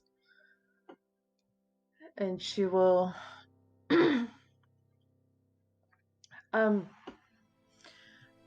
I'd like to start with a quote from a book that has become a favorite of mine recently. There is no light without shadow, just as there is no happiness without pain. At first, this line seems to be a downer, making one look for the pain of life, robbing them from basking in the light of happiness. However, there's another way to look at it. You see, some things can only be seen from the shadows. Joy is properly appreciated only by the juxtaposition of pain. Success is only celebrated because of the sting of failure. So today, when I stand here, bathed thoroughly in the shadow of heartache, I want to gaze upon the beautiful. The beautiful that is the man who stayed with his new students in lockdown when they were deemed in need of isolation. The beautiful that is the man who had biscuits in his pockets because his breakfast is always interrupted. The beautiful that is the man who saw another in need and adopted them as his own. The beautiful that is the man that credited his life's adventures to a little-known name so that his family could live a quiet life. The beautiful that is the man who saw potential in another and took time to nourish it to grow. And the beautiful that is the man who gave his own life so that I may stand before you today. That beautiful man that lies there, he has taught me to embrace the shadows, for he knew that though the eye tends to be caught by the light, it is by being in the shadows that we can learn the most. The things classified as shadow, pain, failure, heartache, they do not exist just to bring our discomfort, but they are an invitation to linger, to bask in the goodness around us that we can only see brighter because of the shadows. And she'll take a couple steps forward, looking towards Mistifar's coffin. Time may fly over us, but the greats leave their shadow behind. I know your shadow will never leave me. And then she turns, uses the back of her hand to wipe her eye, and looks to Mortis. Inspired by your words, he looks at the room. Light needs shadow. It's as Phoenix says. Mr. It's a strange thing for my father to have brought light to any room he shadowed. Even despite his abilities, quite literally, deprive us of our sight, it was him that let us see most clearly. My father rests there happy, because the rest of us couldn't breathe still. And that is because of him.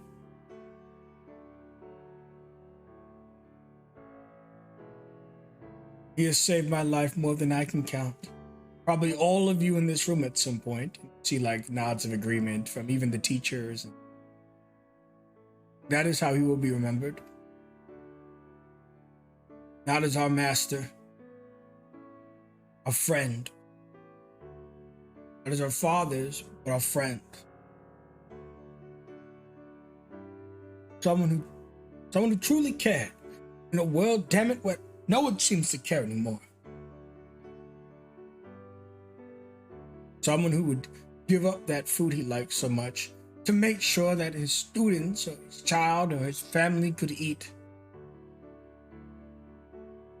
His heart was too big for his chest. So this isn't goodbye for my father, Mars Mustafar. This is I'll see you later. I'll see you at breakfast. I'll see you tomorrow. And when the sun comes out, we will know that it is your shadow that it casts everywhere in all those alleyways, and that any villain who uses those shadows will think twice. There is no darkness. There is only light. And that is why he is the stars in the sky. My father, Mars, Mr. Far, our friend. And you hear his voice breaking up. That is all.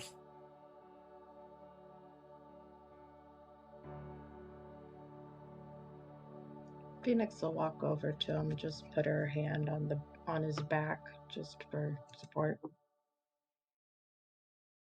And when you do, you see in the back of the room, listening in, the door open.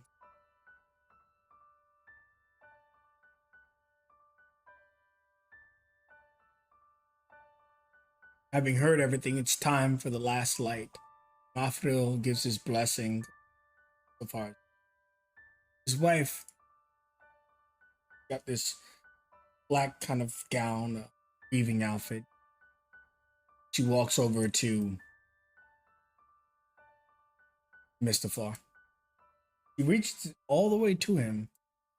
He looks at the room and she addresses it. It pains me to be here again.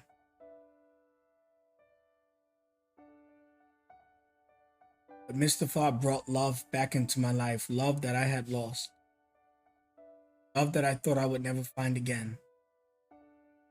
Though it did not take the love I previously had, it did bring life back to me.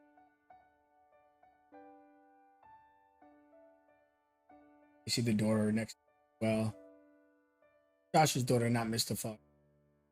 And Joshua looks around the room. She puts the last light onto her chest. Develops his body. She holds Marshall Mal. Mortis looks to Phoenix and tries to grab your hand in a wheelchair. That you should be there for the last light. He tells you, family, come with me. She will go. The four of you hold the light over his body as Joshua looks around. I love you, Mars. Been a great father to Mortis and to Mal.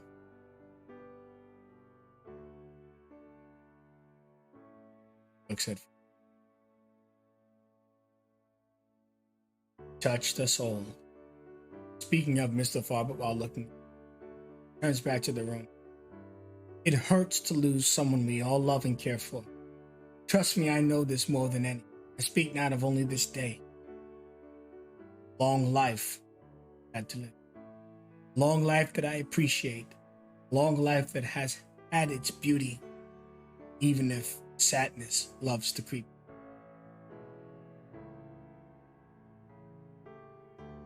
Looks back to Mars.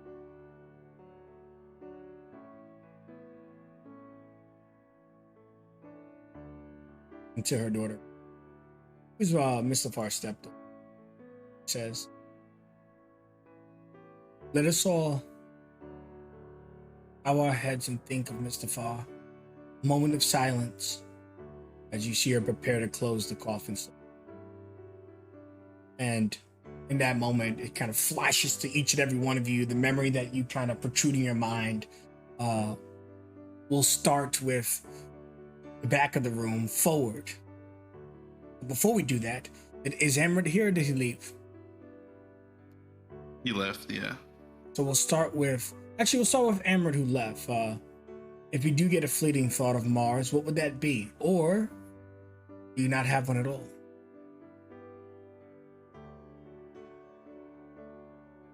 It would probably be him when in the robe. They're kind of like Mr. Farr like shielding his eyes, and Amber like laughing to it. Excellent. And where are you right now? Are you just kind of walking down the street in the darkness? Yeah, pretty much, yeah. You see somebody really strange, by the way, hanging outside the funeral home, grilling it. I don't know if you'd address that or just leave, but they don't look like the nicest person. He'll walk over.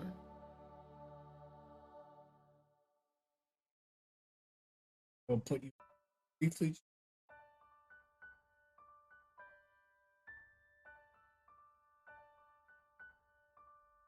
You walk over to this individual. She looks at you. She didn't say anything. She kind of stares you down as you approach her. Do you say anything? Excuse me, are you friend of the family? You hate funerals too, or? I'm waiting for someone at the funeral. I have business with them. Oh, that's ominous. Perhaps. Can I help you? And she's like armed to the teeth. At least her waist is blades running from left to right. Well, it's a little hypocritical, but you could probably just go in, be there for, the process.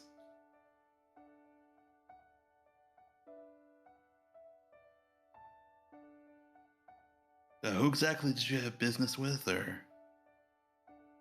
Coward. Oh, so what is it? This is me? The guy that walked out of the fucking funeral?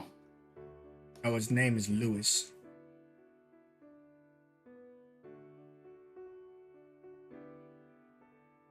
Uh, Lewis who? Newell. Lewis Newell. He wants to get a beat on her. Sure. Like, is she really out here trying to murk this man? Yeah, you can get insight. Alrighty.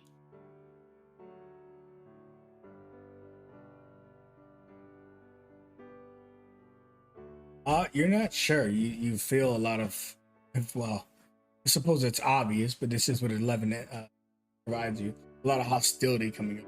Or even saying his name is distasteful for. Yeah, there you go. He tells you, "Don't worry, I'm not going to take his life. He did that well enough on his own. But there are words that must be spared between the two of us. Only he will understand." No, it actually doesn't matter to me, as long as you wait till the funeral's over. You think I'm some kind of monster? I'm going to interfere with the funeral. I only wish I found him sooner. I first saw him, I saw him walk into that house. I realized that what was going on, so I waited here. But I do think it's strange that you left before they even finished. Yep, I'm the real coward. What exactly did Noel do? Too much to explain to a passerby.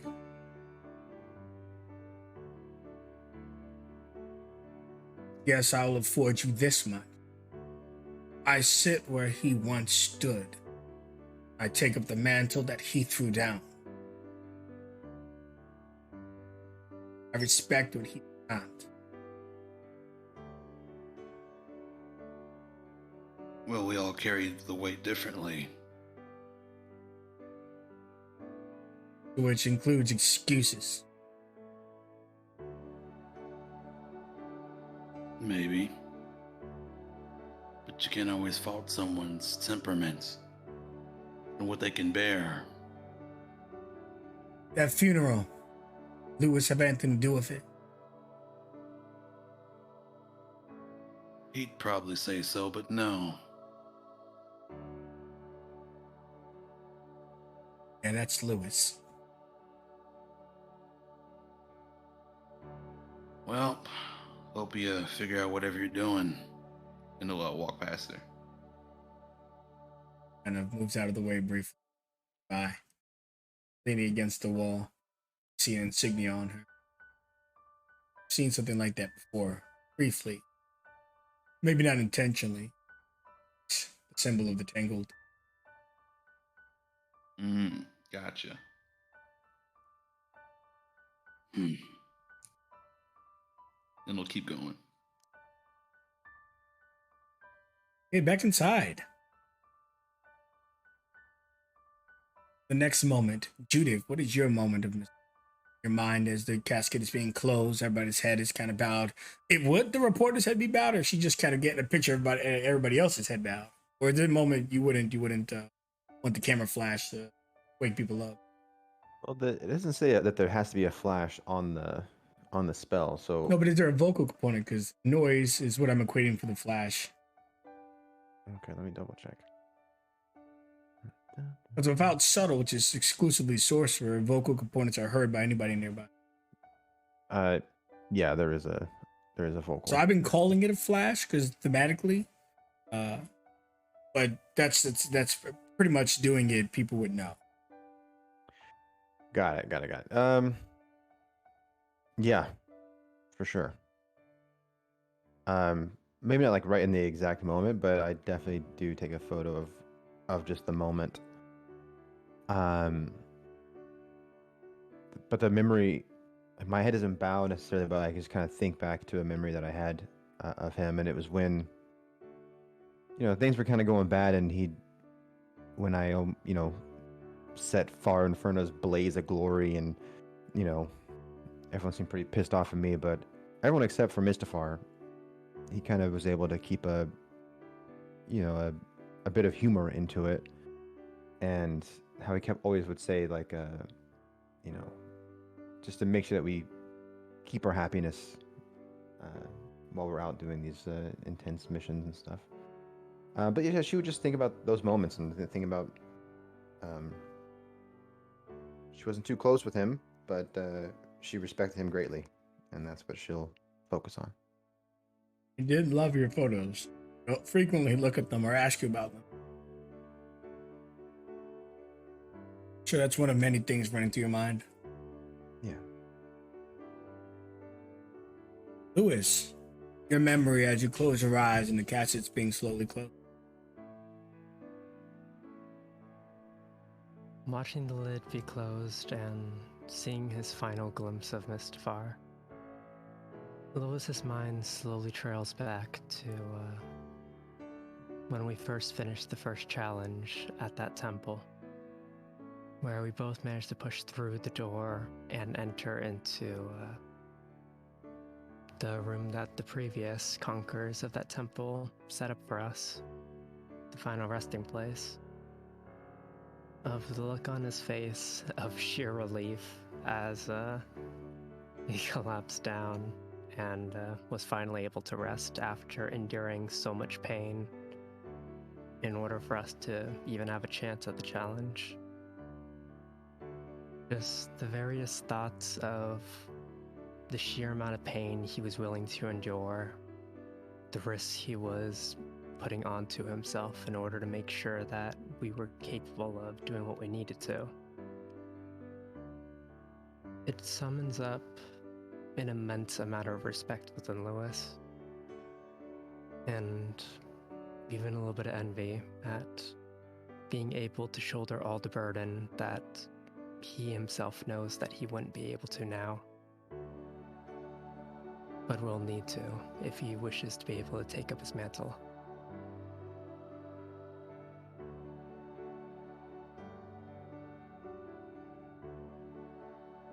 Sora.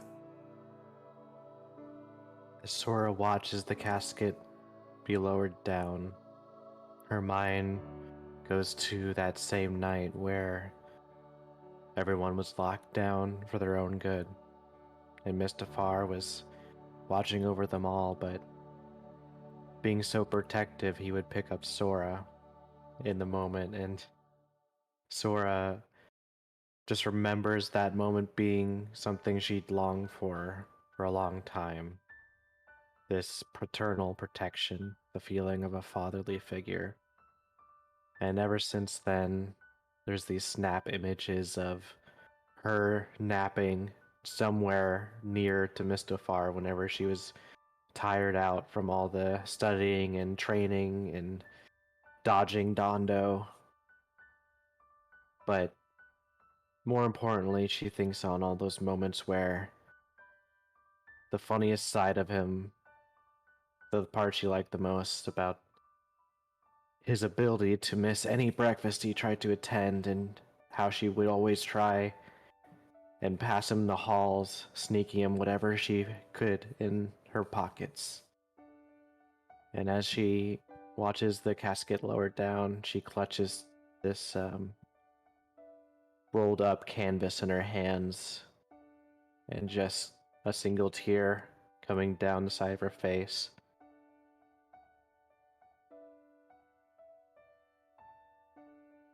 Tear falls to the floor and splatters. Camera focuses Phoenix. The moment in his study when he held the book, there was a twinkle in his eye, and a smirk hiding behind his face that she didn't realize the meaning behind it when he gave it to her and encouraged her to read it about one of the greatest shadow runes that ever was. And just time kind of freezes as she looks up at his features. And in her mind, she kind of tells him, yeah, you weren't lying.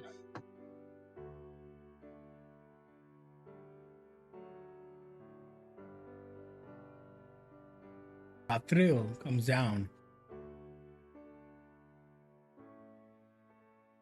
I want to thank everybody for coming out today to see Mars Mr.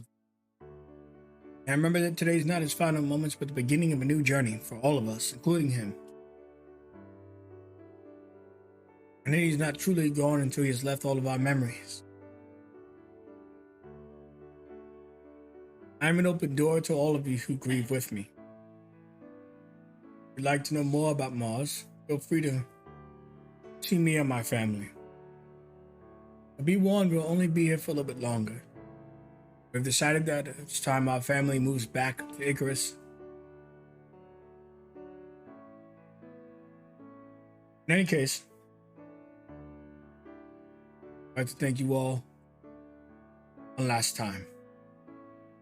Thank you. The coffin is closed and Josh is crying and Marshall's holding her mother. Fortis looking at Phoenix. Athrill looking at the room. There's whispers and conversation that begins to slowly form. And people know that Mr. Farr would rather everybody be happy than grieving for him. Of course, he understood that they both have a place. So this chatter and this people are talking about the moments they've had with him after. Even though it's a funeral, the mood changes eventually. Something more in the image Mars would have approved last moment.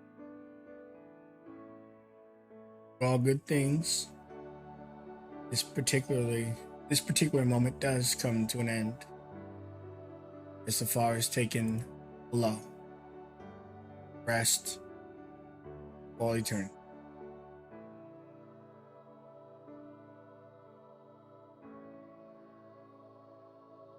The funeral concludes.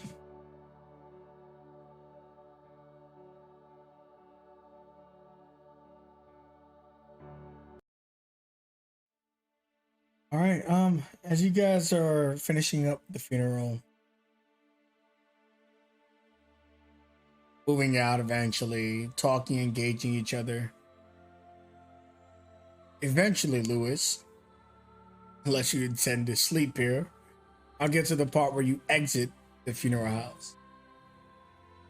Waiting for you is a lady. You don't know her, you've never seen her before. But she seems to know who you are. And as you're walking, she looks up at you with these eyes that are very particular, pale, almost like your own.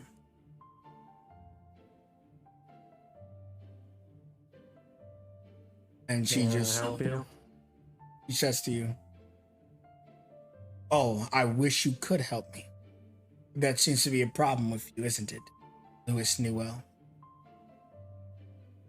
Almost instinctively, he just puts his hand on his blade. And she taps the symbol of the tangled on her shoulder. His eyes kind of just like trail to the symbol for a brief moment, kind of taking a while to recognize what it is. But once he finally does, his eyes open.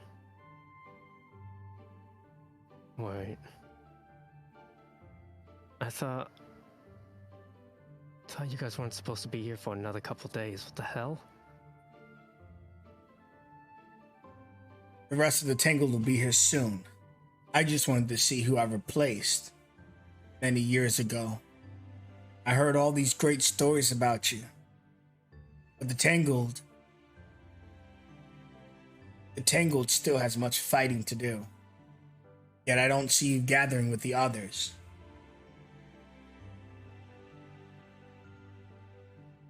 His body is still completely tense as he just grits his teeth. It's complicated, alright?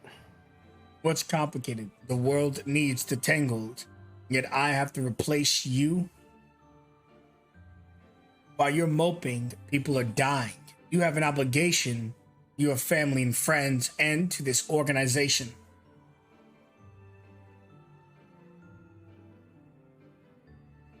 I'm here now, aren't I?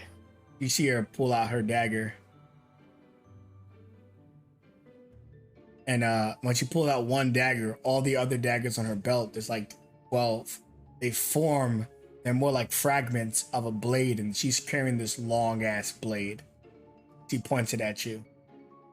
You're not even worth my time. Now that I got a good look at you, I could see why you're not with us. You're more than washed up. You're finished. She kind of begins walking away, shaking her head. Lois, as he watches her back and her slowly walking away, slowly starts to relax as his eyes are just trained on her and keeps a hand on his blade.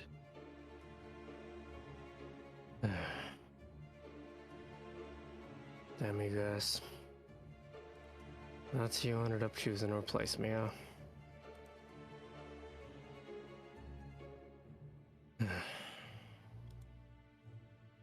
Really hope it was worth it.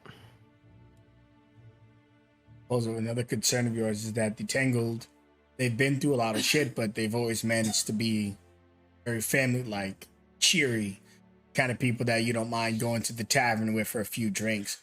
This individual who didn't offer her name, she's everything you never expected the Tangled to be. Anger, hostility, aggression, darkness. It's very troubling. Hopefully she's the outliner and not the full picture of what the Tangled has become. The thought is definitely in the back of his head, and there's a slight amount of worry, but it seems almost diminished by some sort of cloud that's just always hovering in his head.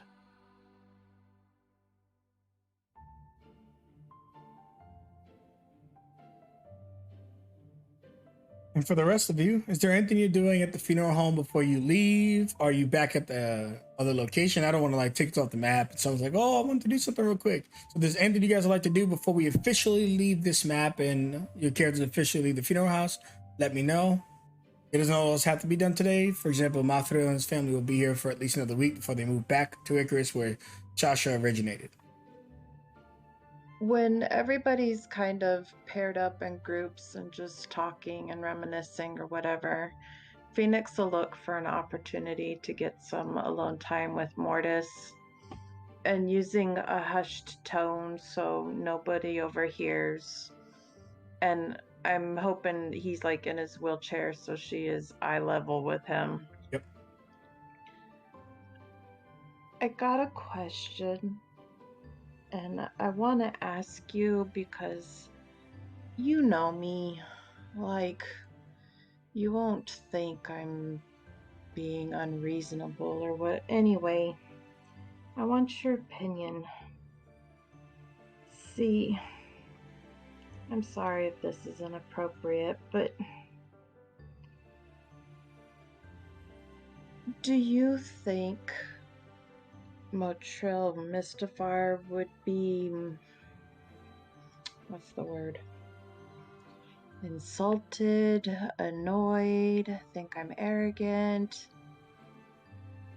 if I let him know that I wish to have the Mystafar family rune?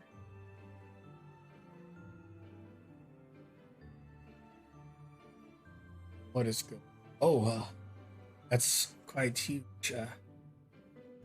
I know, that's why I was asking you first. Mystafar said it's like really important and you gotta be very careful before you ask such things. But like, my own father is an asshole and I hate him and I don't want to be identified with that in any way, shape, or form. And Mystafar was like everything I wish I had growing up, and it's just when you said I was like family, it kind You of... are family. Mathro has not had the grace of understanding and knowing you. If you wish to do this course of action, you should pursue a relationship with Mathro, especially when it returns to Icarus. Yeah, I just hope he isn't gonna think like I'm a power-hungry person just using my friendship for my betterment, but it would kind of mean a lot to me. Mathro is great at reading people. has taken up his job as a priest, cleric of the light.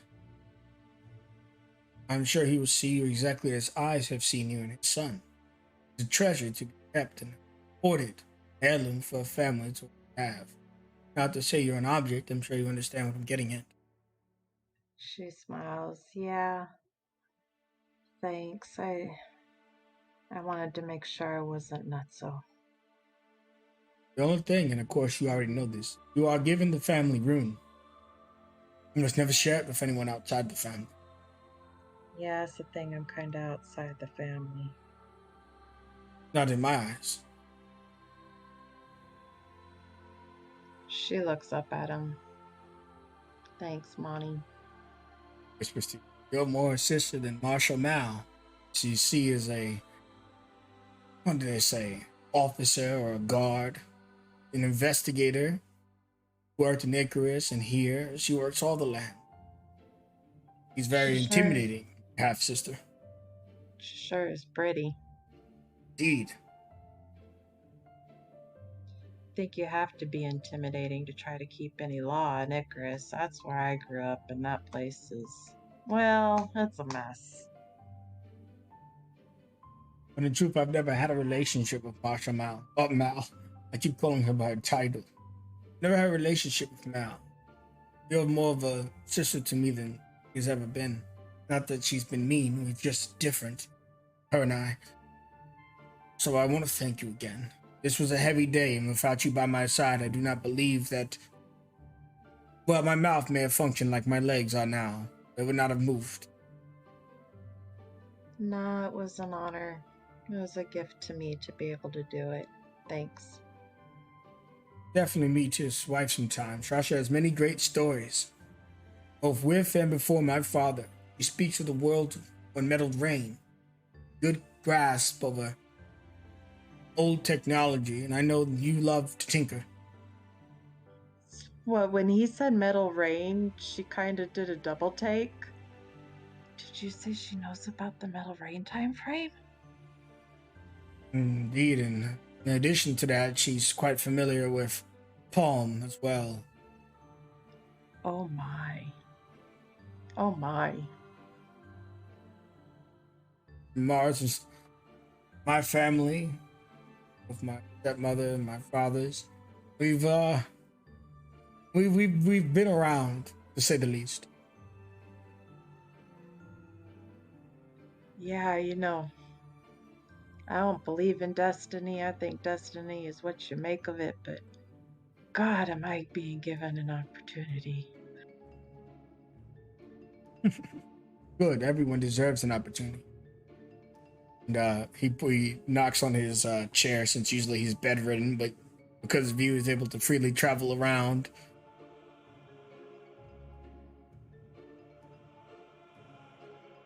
We'll just let that slip off, but yeah, in the coming days, she's going to try to spend some time with him. Absolutely. For the rest of you, is it safe to assume we can return? Dora actually is going to approach the family eventually, and she's going to extend this wrapped up canvas to them.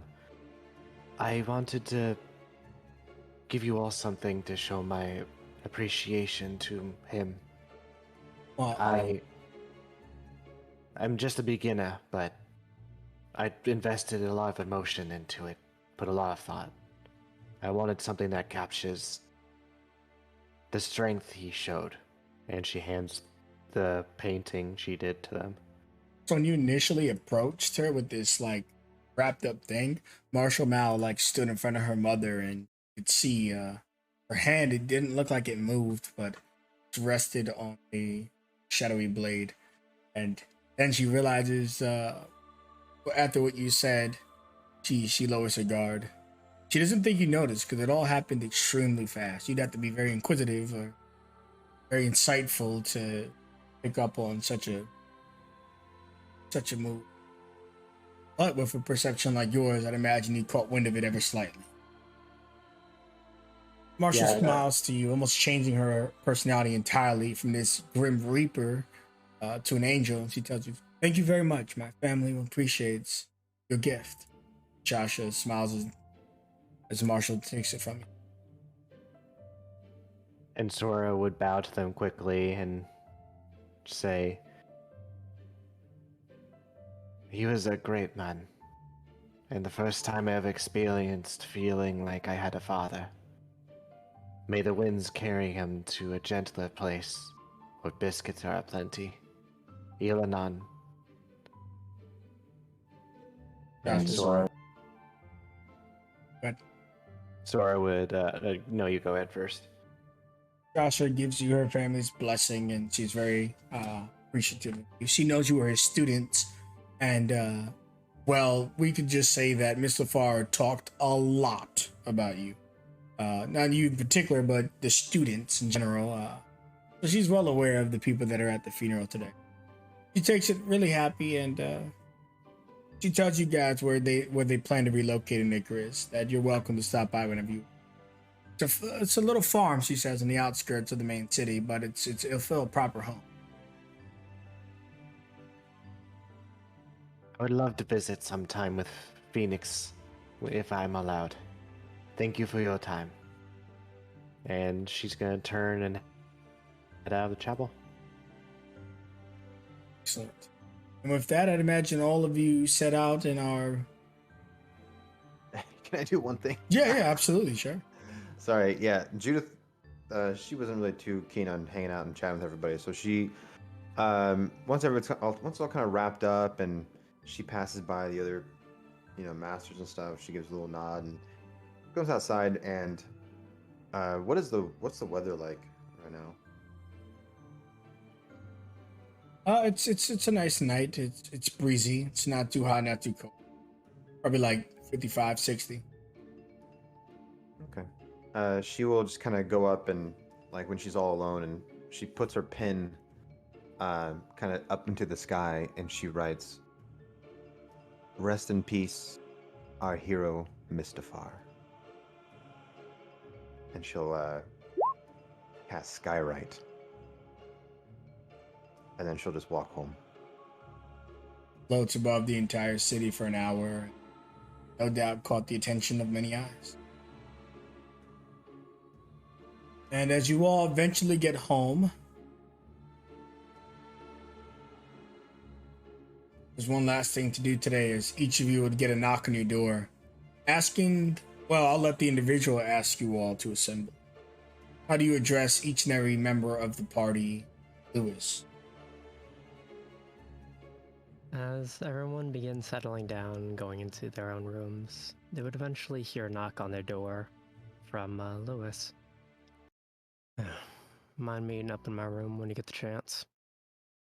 There's something important I should probably mention. Are you sure can't wait until breakfast? I'm sure. Okay. And Sora just groggily follows behind.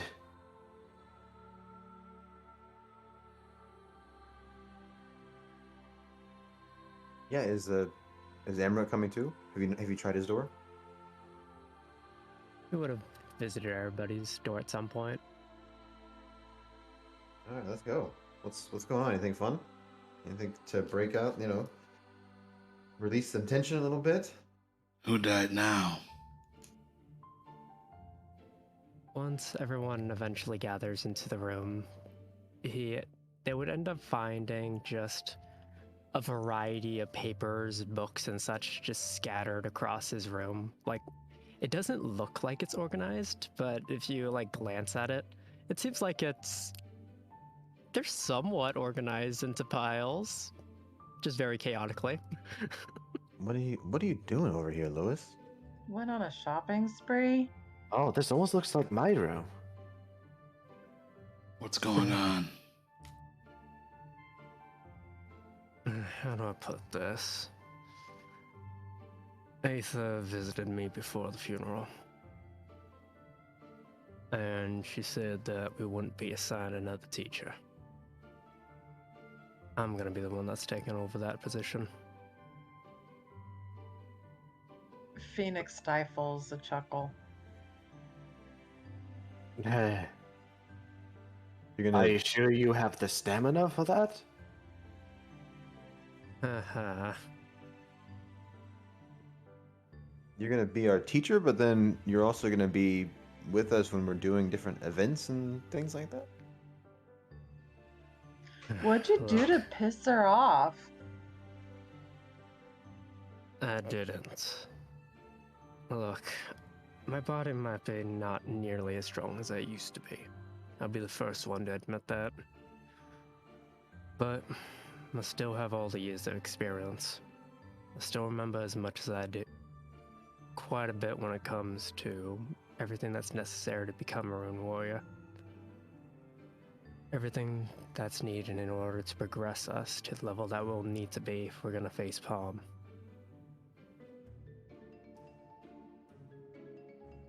So, all I could do now is hope that I have what it takes to help bring everybody up to the level we need to be.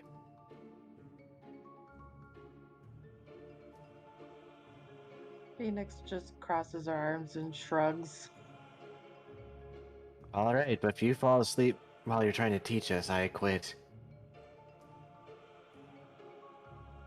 Don't worry. I'm gonna be wide awake for a while. What's your discipline philosophy? Don't be stupid. That's it, really. Riveting. Stupidity is in the eye of the beholder. You're not wrong. Yeah, you're kind of fucked here, buddy.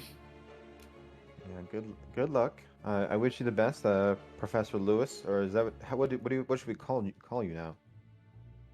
Just Lewis. I've never been one for formalities. Ah, but Mr. Newell has a ring to it. Yeah, maybe Mr. Noel might sound good. You're right, Phoenix. She winks at you. He has like a look of just like he's smiling, but there's just like that look of just like slight dread on his face. Oh my god. And as you're feeling that feeling, if you look towards Sora, who is perceptive enough to pick up on how you're feeling, she's not helping. She's just doing that gremlin grin from ear to ear, and then she says to you, "I'm going to eat you alive, old man." You I can try. wonder if there's any ketchup down in the kitchen. Why?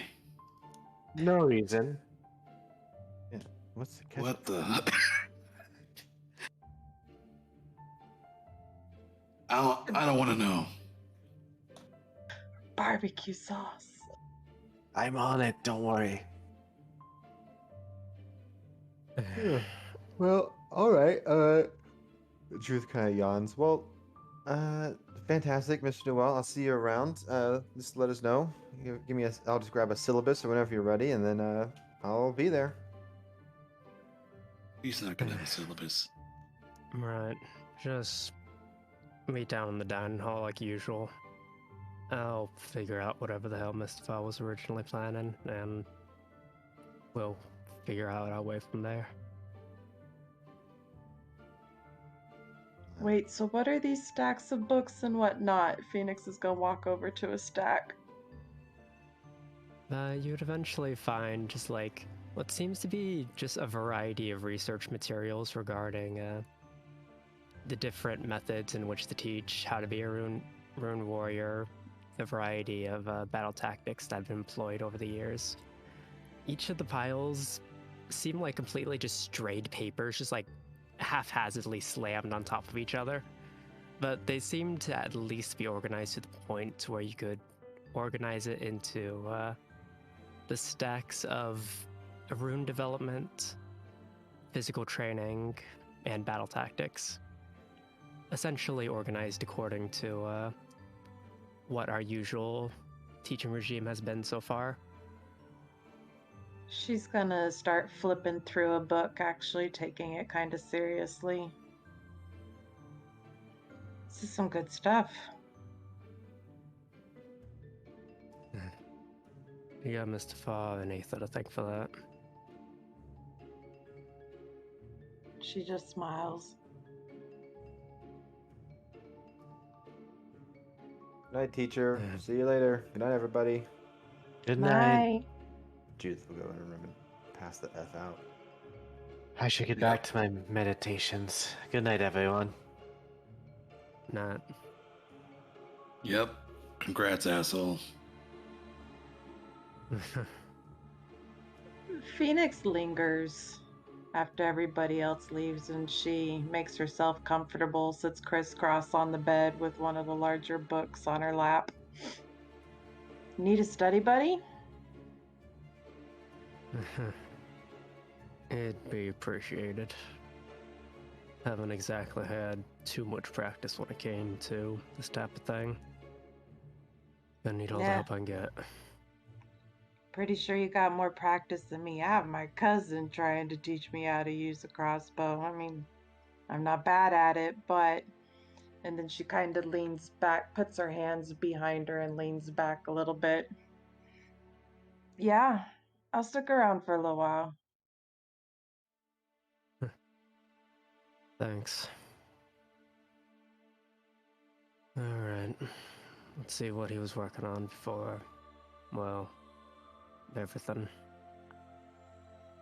Then he'd just start shuffling through the papers. You look at the book, his master book, and he's listing like flaws he's noted. You can't speak if they're true for the other students, but you notice that every single flaw he listed about you was 100% exact.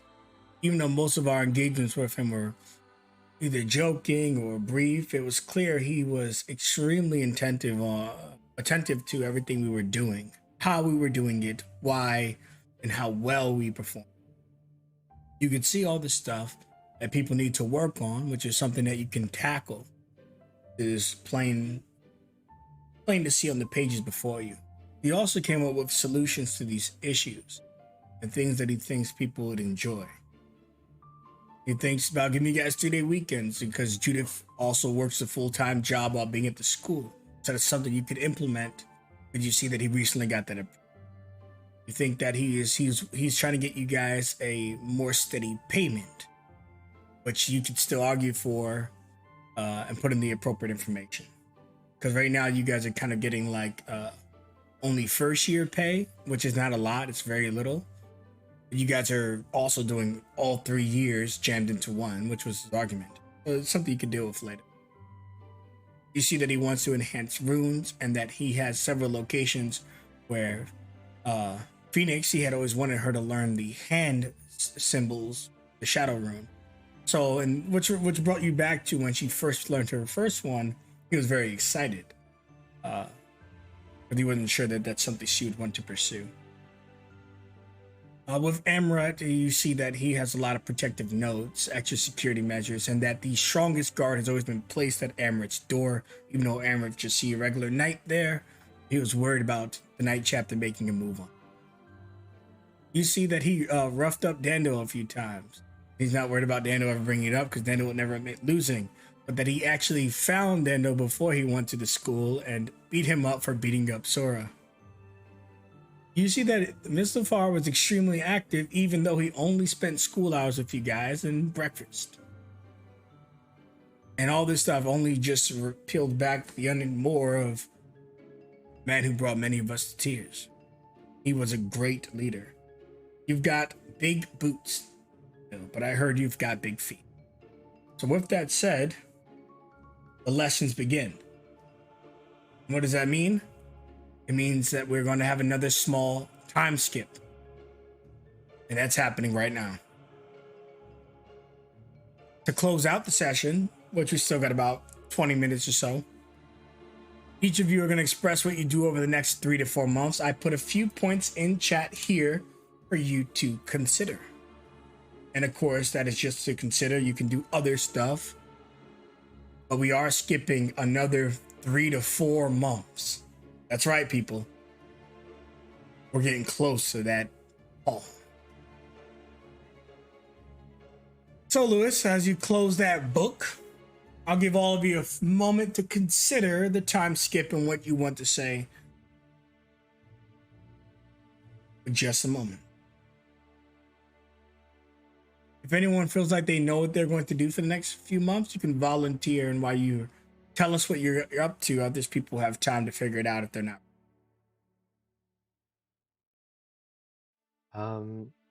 For Sora, for the most part, through the months coming ahead, she has devised this schedule for herself. She knows she can't quite take her time with things, but if there's no sense of organization or structure, she's going to be all over the place and she's going to be off center. So every day is the same schedule that she sticks to quite strictly, where she spends her time socializing with the party in the mornings with breakfast, but as soon as breakfast is over, she is out training against with Dondo or fighting a Darkling, honing her abilities and martial arts and her new divine hands that she is taken into trying to stylize after seeing that fight they had with the Mouther. She then proceeds into trying to take Luce's teaching seriously despite the crap she was giving him. If anything, maybe a mischievous prank here and there to just challenge him between a apple that may or may not still have a worm denizen in it, or a certain ice cream with a mysterious, almost barbecue scented sauce one time. But other than that, she would get to working on her paintings in the evenings, where she mostly paints whenever there's moonlight, especially depicting her friends, the situations she's been in, the mouthers she's faced. Constant painting being that of just her friends mainly, in different stylized designs as she tries to incorporate different styles to find hers.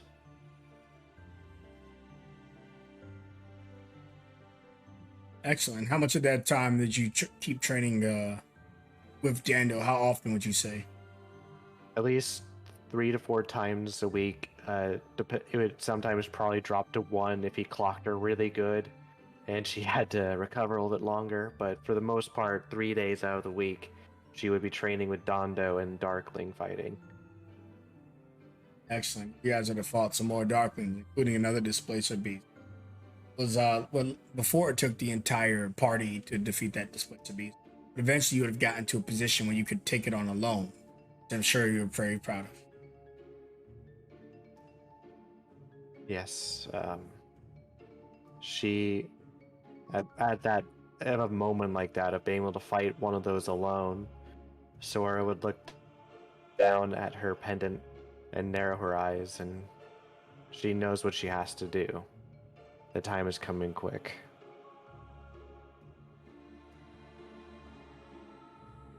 Excellent. As you spend those next few months, I'm going to ask you guys some questions. I'm going to get in here, and maybe I'll even engage in the RP scenario with you. But one thing I would like to point out with Sora is how often did you look at that moonstone last few months? Wondering if you were ready for what Dondo has spoken to you about. Family. At least once a day, especially at night, where she would be alone, and she would look at it during her meditations to try and weed out the fears, the worries, all those things that hold her back from breaking it. And it all just keeps leading back to thinking this much power needs to be respected, but also, can she accept it as someone who was not raised as Aku? Those are the two conflicts she keeps encountering each time she looks at it, stopping her each time.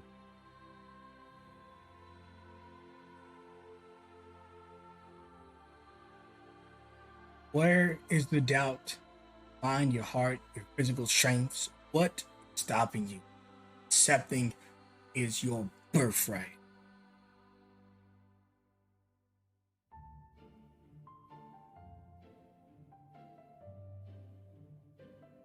Amrut said he accepted his destiny when it was do or die.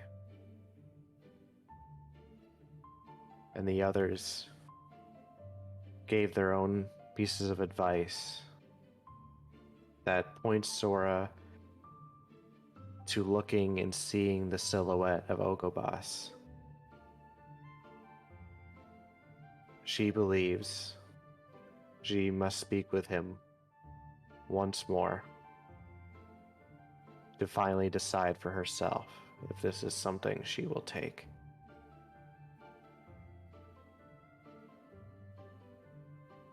Excellent. Thank you for going first. Take a point of inspiration because I know it's hard on the spot to just jump into how you spent the last few months. Do I have any volunteers to go next? Not I'll call on somebody, but just maybe you're more ready than somebody. I got a general idea. All right, Lewis, Mr. Newell, what's going on with you? Oh, gods. It's got an attractive ring to it, I'll be honest. Well, average that definitely doesn't think so. No. As the weeks go on and the first couple days, Lewis seems just completely restless. Bags are starting to develop under his eyes as he's just sorting through all the files the best he can. But within about 2 days or the next day, something along those lines, he would have been able to scavenge together all the various notes that Mistafar had developed about each of the team and had formed a very basic regime for what each of them would need to do, with Sora kind of taking the initiative on her own basic regime. He wouldn't go too hard on what hers was, but would mainly list out a couple of details that she might be able to implement into her own. As for the most part, his teaching style is give the students the goals and allow them to develop their own methodology with some guidance when needed. Over time, as he would check in on everybody every now and again when needed, or whenever questions were necessary, he'd go about answering them, doing whatever he could to gather information, and pretty much going above and beyond what he's already been doing. Yeah. Sorry, mucus. Yeah, sorry about that. In the meantime, during his spare timing, he would drop by the forge every now and again and just fix any damage that has been applied to his mechanical arm over time, just trying to smooth out the platings primarily, since that's all he really knows how to do. Yep, definitely just drinking Creed's tea. Still has chunks of leaves in there, you know? Problem. Dumps the leaves right into the water.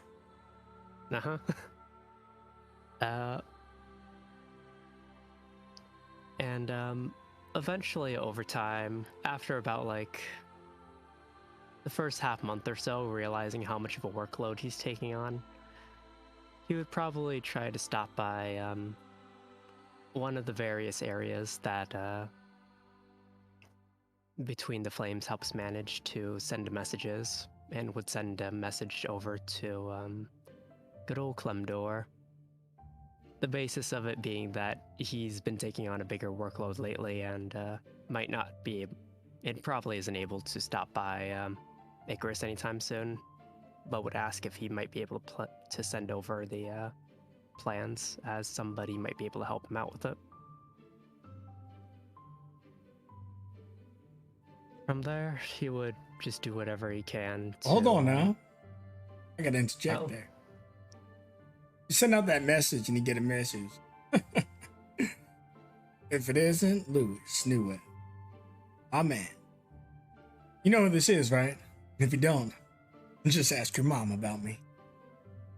It's Clamdor. I put in a work study. I thought you were the teacher. Now, I guess maybe you're the last to know. But it seems like you're being assigned a task in Icarus pretty soon. So I'll be seeing you around. We'll talk soon. Take care of yourself there, lad. Take care. Kind of just hearing back that message, IRL, he would just say to himself, "Yeah, good to see you haven't changed either, buddy." And would just trying to keep up with his own training regime over time and helping everybody else out. During the nights when he wasn't exactly trying to organize anything, primarily keeping a day to himself to rest so that way he doesn't burn himself out too hard, his mind would be flooded with all sorts of memories and visions that he just isn't able to fully stop. Memories of those days with the Tangled, those days filled with laughter, those days filled with struggle, smiles on the faces of the people they helped, and the tears of those they weren't. Before, eventually toward the end of the month, it leads up to the memory of all of them at a table, and a single word from Cyril that would continue to echo within his mind for the past 20 years.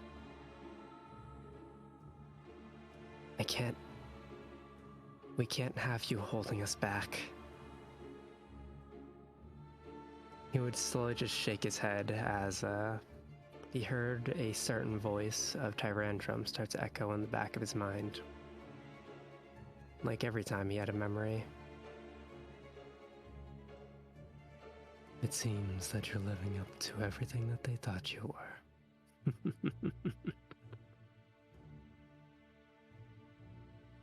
And every time Lewis would attempt to reach toward the bottle that's always on his side, full of the donkey's ass alcohol, in order to try to numb the pain, but remembering the people that are now depending on him, he forces himself to move away from it and just downs as much warm water as he can to try to distract himself as he continued on with his work for the following couple months.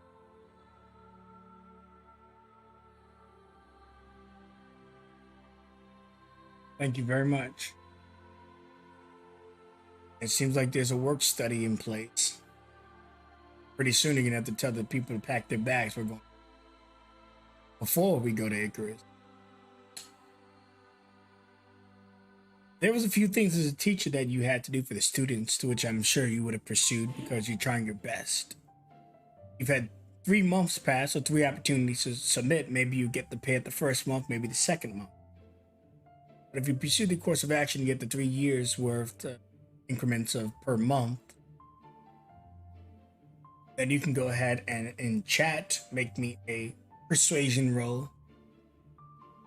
If you fail the first time, then we'll go to the second month, and then we'll go to the third. So then whatever written argument you, or to give you the to have each month count as 3 months, doing 3 years of school in one. Would I be able to apply just 4 Master's Guidance to pretty much all the roles, since they're over the course of 3 different months? Well, you might succeed in the first one, so let's see the first roll first. If you fail, then you would submit it. You submit once a month for the claim. Let's hope. -1 persuasion. Bop. That's a 20 And if you no put matter your master's point. Yep. Yeah, so you succeed in the first month. Maybe you underestimate yourself, Mr. Newell. So all of you would have eventually got something in the mail, a notice of an increase in pay rate for your studies at the academy for your ease of life and living. It doesn't tell you that Mr. Newell made it happen, but it addresses the fact that a strong case was made for the efforts displayed in each and every one of you. Due to the nature of events and the consequences of being jam-packed of all the years of schools into your first semester, the board has saw it fit to honor the wishes of the previous master and the current. Increase your pay rate. Furthermore, pay you back what you were owed for the time you've already spent in the academy last 7 months. You can pick up your mail tomorrow.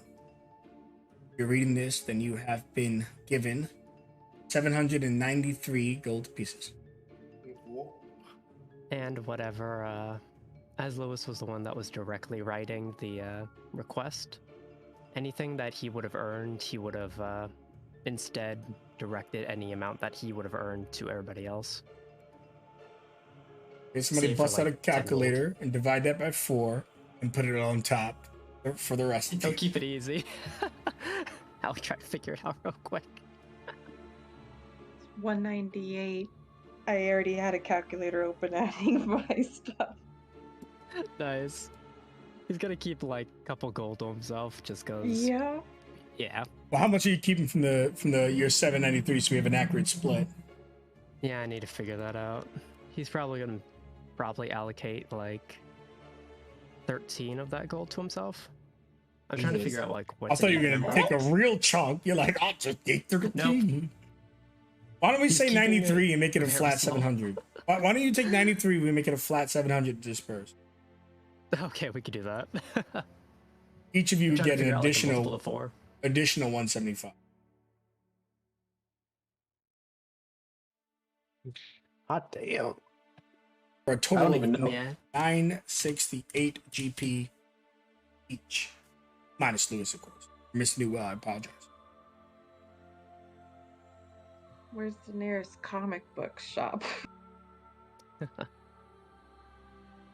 Downtown. Well, considering you now have 3-day weekends, because Mr. Farr thought that was good, I'd imagine you put that in motion. You could always go to the local city, Divine, to the shop you went to before, and see if they got more. It's only a few hours. It's a 6-hour carriage ride, but I'm sure maybe if you really want the best comic, you probably went there.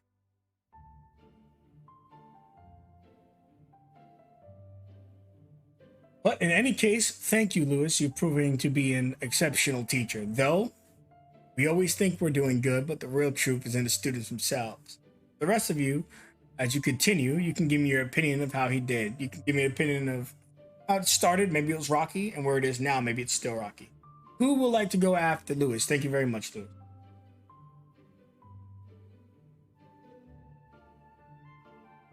I can do it. Floor is yours. All right, so 4 months. Oof. Judith would spend that time again, like really busy. She would be in and out of the school. She'd be there during school hours, and then she would leave. She wouldn't be sleeping there. She would go back home to her house in the Fairlands, and on the weekends and times that she couldn't, she'd also be working at Between the Flames, going there in person, making sure that the story that Mr. Tuttle that we're going to be putting out, it all checks out. I'll personally write a lot of it. Definitely. I kind of want to spend a little bit of time with Apollo, and like it wouldn't be a main focus, but it'd be like one of those things like, oh, I'm just like when we're at lunch, like, oh, hey, I'm gonna go talk to Apollo for a little bit, and then go and like just try to learn more information about like the rune warriors from the past that have been here, especially the Earth rune warriors from the past. Trying to learn more about the one that passed away.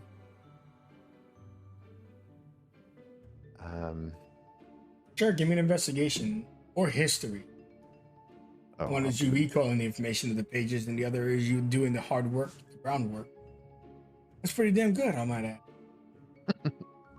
Find out that the teacher who died is a car.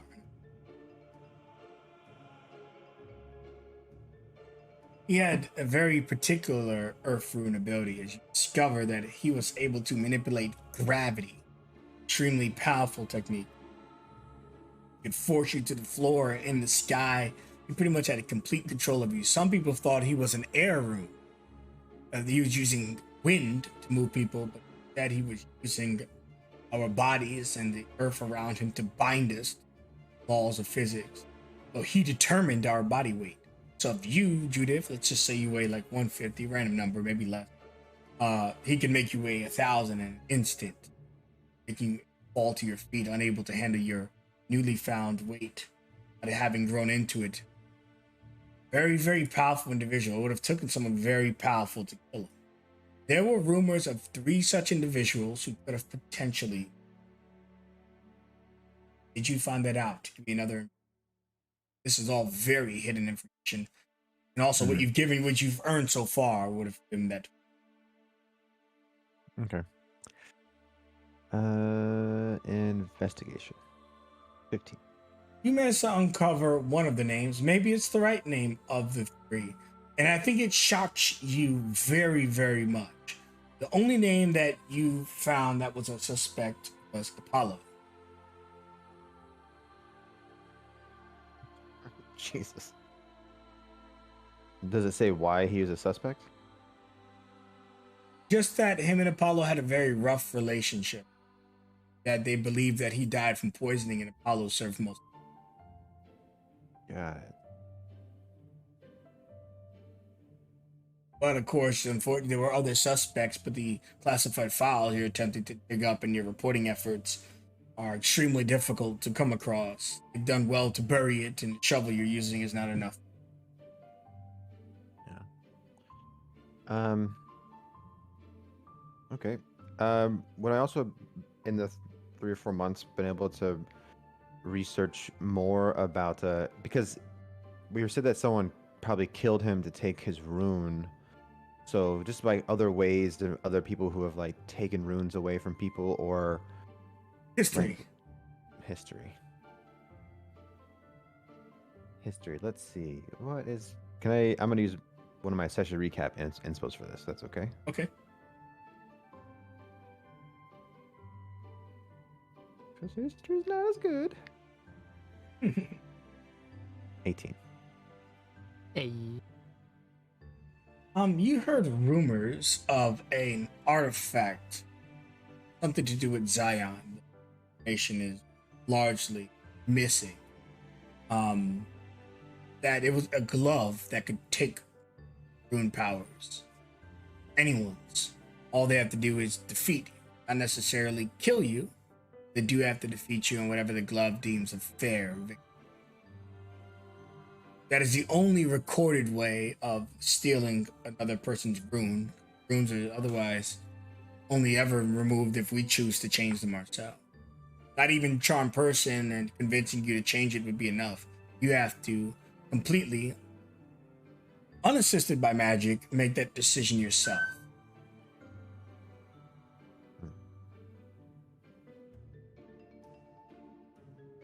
Anything else you would like to do? How are you handling the fallout of the information? There's been quite a bit of panic initially, finding out about the attack on the city.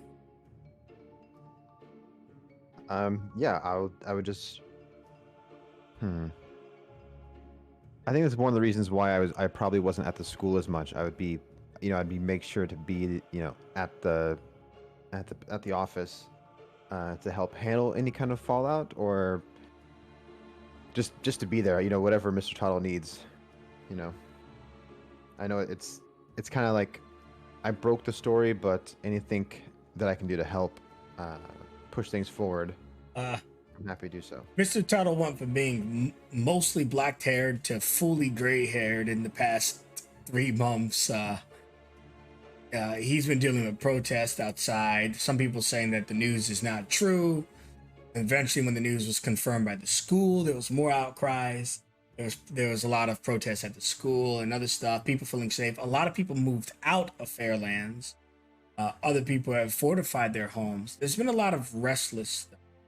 But the school has assured everyone that they're going to be safe and that they have a plan. But it's been non-stop work at Between the Flames. You are the fire that you send your message through. It's been, well, this is the career you chose, and it's really showing its ugly side. Yeah, I think the more exhausted I become, the more, the more like exciting it is. It's like it feels like I'm in the kitchen. I'm in the hot ass kitchen, and we're just doing it. Like this is what was needed. I feel like this was what was right. Like the people who have made the choice to leave, I'm happy that they were able to make the choice. Like, the ones who stayed, that's fine. That was their choice, and I at least gave the people the power to make a choice. Excellent. And Mr. Tuttle may be more stressed, but similar to you, he looks at you and he just tells you, business is booming. Oh, well, who knows? One day soon, maybe Between the Flames might be the number one paper in the land. Maybe sooner than you think. It shows you a report that you guys are only behind Wizards Weekly a few thousand gold, which may sound like a lot, but you guys service the entire world just like they do. So seeing a gap of 5,000 is is way closer than the past, which was like 50,000 gold pieces gap in the yearly earnings. Fuck yeah. He said he gives you a high five. We're on their ass, baby. Let's go. Oh, People it's popping exciting. wine and stuff in there, and everyone's drinking, and there's lots of happiness around. But after the party settles, and he's like kicking his shoes up, he's drunk on the couch in the back. Half the time you have to get him home because Mr. Tato is very, very he's got a big personality. But as he lays on the couch, he mumbles to you, "Yep, here." He gives you this file. Sorry, I didn't brush this morning. Jesus. What is this? Yeah, it's everything you need to know about Terma. That's his name, Irma? One who killed the other reporters. One who looks like Camera. Night chapter file. You're not gonna like what you see in there. Nothing really about the story that I necessarily enjoy, but thank you. I'll give it a look I'll give it a look through tonight. Just know, I love you. He's one of those happy drunks. Yeah, he falls asleep before you rebuttal. Yeah, okay, yes, okay, here you go. And I just kind of put a little thing, like a little blanket over him, and just walk out, make sure all the doors are locked. And he would be like sleeping on his couch here. I moved you guys just for the visual. I think you guys can see this map, or do I have dynamic lighting on? We see it. Okay. We can see it. So yeah, you're probably in here with him, and everyone's like partying out there. There's like a lot of noise. Gentle's still giving you those dirty looks. But yeah, eventually he falls asleep on this couch, and you've gotten a very important file in front of you.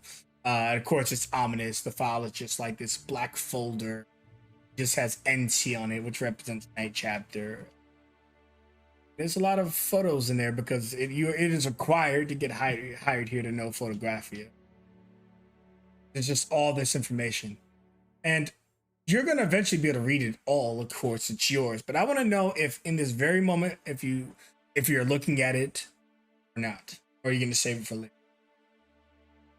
I think you said Mr. Toddle's passed out, right? And there's a party going on outside? Yeah, he's on the couch. He's sleeping now. You put the blanket on him.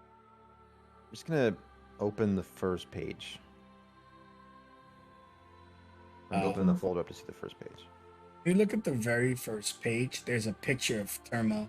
And while you've been told about him before, this one's animated, and it shows him turning and looking at the reporter. And you immediately get grim because you notice that Nelson is missing from, and you know that Nelson took that. And at the end of the recording, see Terma's blade glimmer. You haven't seen Nelson. Seen him in a few days, and you have a feeling Mr. Tuttle probably didn't want to tell you this way, but he's drunk. Another member was taken out.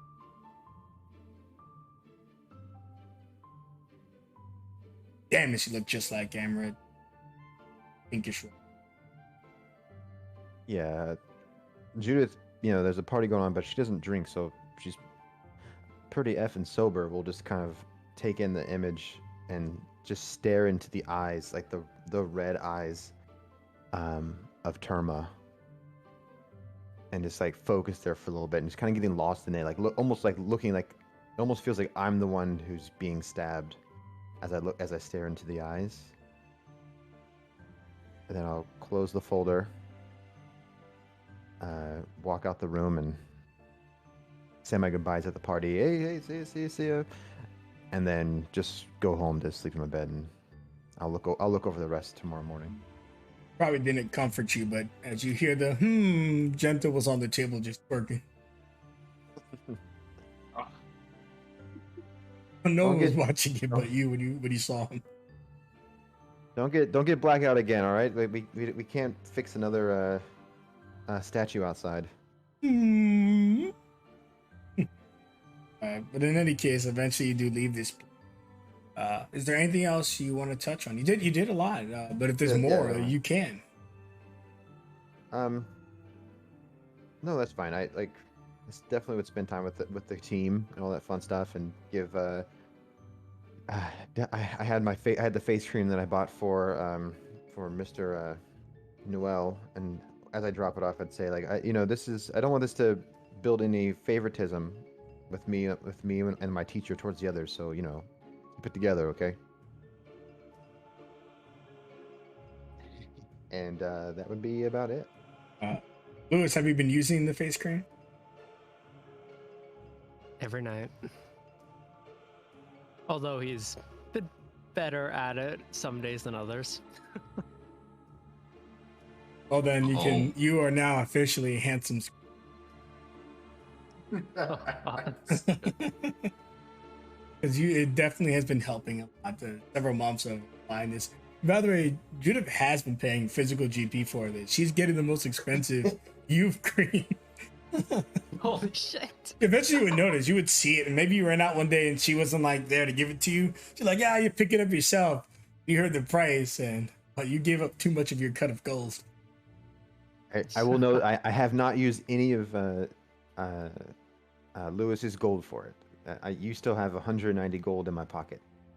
There you go. And that gold is still yours. All right, returning back to the overpage. Who would like if Amaret and Phoenix? Egu. Excellent. Right at the beginning, she is going to accompany Morty to visit Mystifire's family before they leave off to Icarus. And she asked Morty if she could go with him. He's kind of like her wingman. And she had every intention to ingratiate herself with the family, let them get to know her get to know them.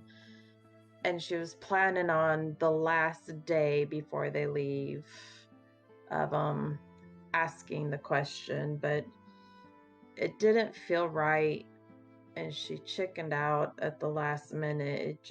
It felt disrespectful, and she's struggling with a couple things, so she decided not to. But after that time spent with the family, she kind of got back into her head and just working on Jenkins, improving him, making him stronger, upping his sensors,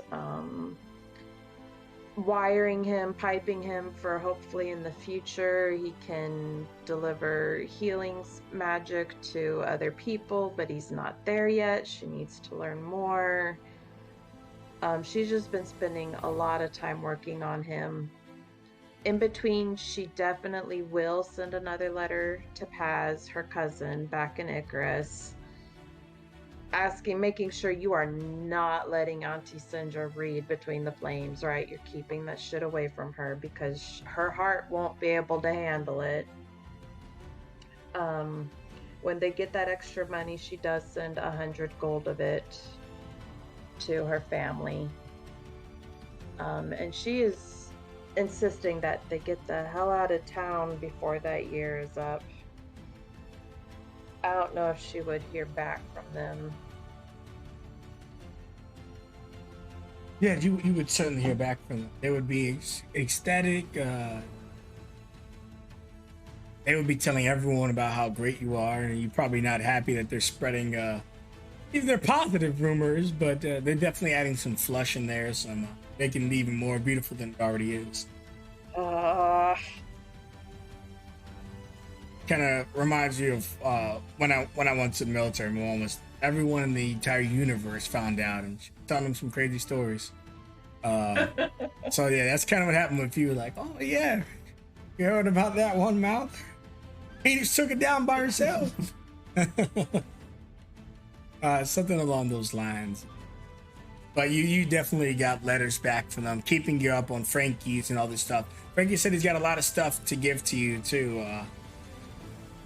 He just wishes you can come down there and get it yourself because shipping is expensive. But there's been a lot of positive communication between both locations. Cool, that makes her feel good. And I'm gonna say it probably took like a whole month before she got Jenkins to a point where she's like, okay, there's things I want to do, but he needs to be functional right now because who knows when we're going to get called up to do something. And so there's one night where she is like putting in the final screws, but she didn't activate the power source yet, and she's kind of sitting on the bed exhausted. It's probably like 3 in the morning or something like that, and she's just staring at him thinking, is he gonna be good enough? There's so much I want to do. I need to learn some more, but damn. And she's just going through her mind of things she wants to do, a to-do list, when she falls asleep on the bed, not meaning to, but it kind of took her. When did you fall asleep? Something does take you. Of course, darkness. Talked about how the light needed, and without darkness, this darkness, not the comfort that you've experienced from Mistafar or the stars in the sky. This is something else entirely. You wake up to see in the distance, or you can assume it's Jenkins, 2 set of eyes walking towards you, robotic sound, metal clanking. As it gets closer, it's far larger than Jenkins. About as big as a building foundation. And it hovers over you and it looks down. And then you realize that it's not you it's looking at, it's Icarus. And as it lifts up its hand, this massive metal creature, this destroyer of worlds, its red kind of cross forms on its obsidian skin, or metal, I should say, explodes down onto the city of Icarus, destroying it as metal rains upon its residents. It's an omen you feel. Future sight, maybe, or of course, you just anything running through your mind is making you believe some wild theories. Could this be the future? Is it the past? In any case, this must be what you expect when you hear whispers of metal gods. But one thing is for certain, hope that's not Icarus. At the very least, you'd want to get your family out of there. But it's unlikely you'll be going to Icarus in the near future. It'd be ridiculous if as a coincidence, you're going to be there soon. In any case, I'd imagine you'd wake up pretty alarmed. How do you take that information? She looks around. She does have dark vision, so she sees the shadows within the room, making sure she's still at the college. At first, Jenkins, who is now larger than he used to be, startles her. She kind of backs up against the headboard a little more. What the fuck was that? Looks to the right, sees the table, goes over and lights a candle, starts pacing. Was that the past? Was that the future? What the hell was that? I need to find out more. She's probably gonna go to the library, but she's already been through this library, hasn't found anything out. She's going to be determined to. She's scared to ask people about Metal Rain because it's such a taboo topic. And so she's got to finally get over that. She's got to find someone she can trust. Yes, that is Jenkins. He is all grown up. What used to be around his neck is now around his arm. He is large and in charge now. Big boy. I have something for you, definitely- Phoenix, before you continue. Look on Jenkins, programmed him and back together. Best to you. Is everything all right, Miss Phoenix? Wow! Oh my god, you talk like so well. Wow, I surprise myself sometimes. He spells out smile instead of saying smile. It's still a little work to go, but you definitely have a much larger vocabulary. He doesn't realize he spells out the word instead of actually smiling. Okay, we gotta tune you back a little bit. That's okay. You're not supposed to smile. You don't have much of lips. I don't know what that is, but you and me, buddy, we got work to do.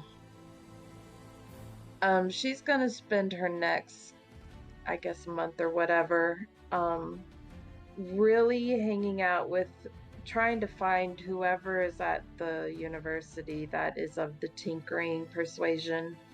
She's going to surround herself with brilliant minds to improve herself, and iron sharpens iron. And then every now and then, of course, hang out with the team, at least a few times a week.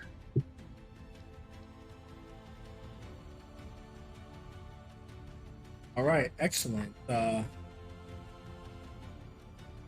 one person left. Actually, Emerald, what are you up to the next few months?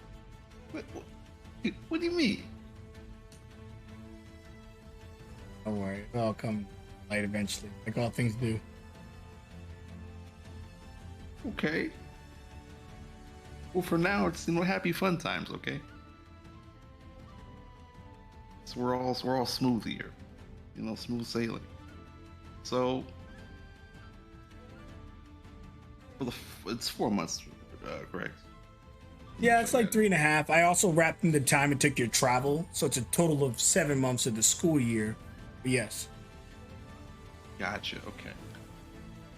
So, at the beginning, Amrit is mainly still working on like his alchemical training exploits.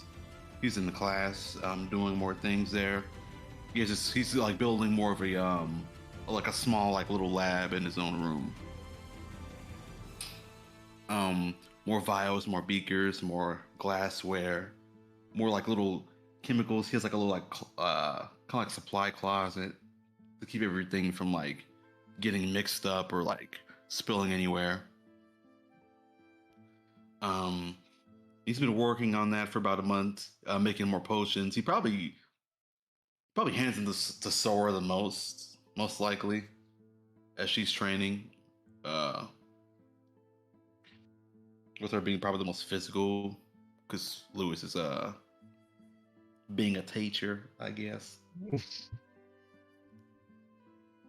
that's the first month. Also, as he's working one day, I would say, as he's working, he accidentally like elbows one of these glasses, and as he's about to like, he can't reach it like reflex wise, and it instead of hitting the ground, the glass actually just kind of freezes in place, and then kind of just raises up, and just confuses him for a moment. And he can feel a presence in the room, but it's not hostile. It's not necessarily friendly. It's like neutral, and you can feel it like waiting.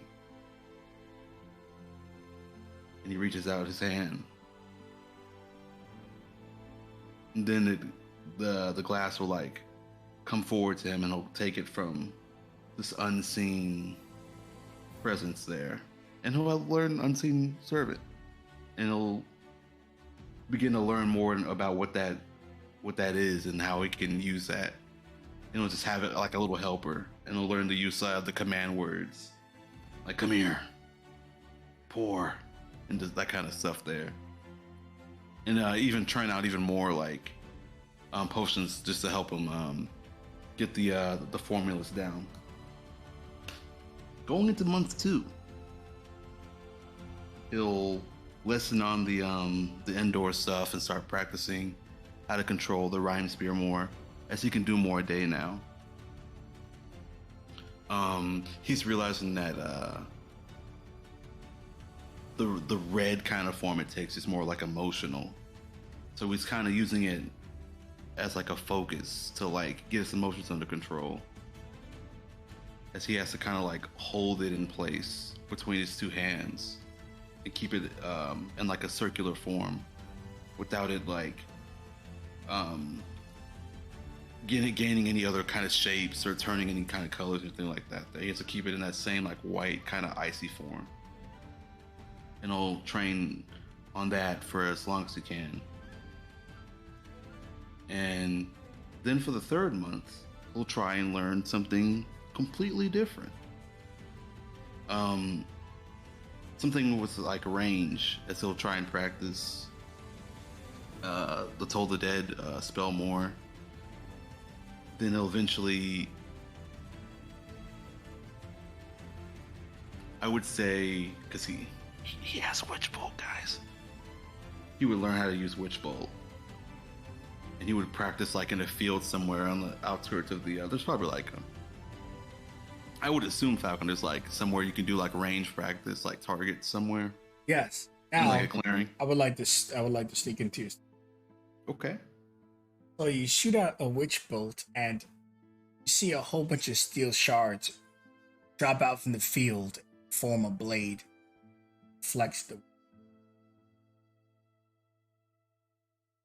So his friends are worth something after all. I wonder what else you can do. Same individual you saw outside the funeral home for the first time is here again. What the? I thought we didn't have a problem, you and me. Can't see whether she's smiling or not. She tells you, I want to get to know the people who know Lewis. You and me seem like we're cut from the same cloth.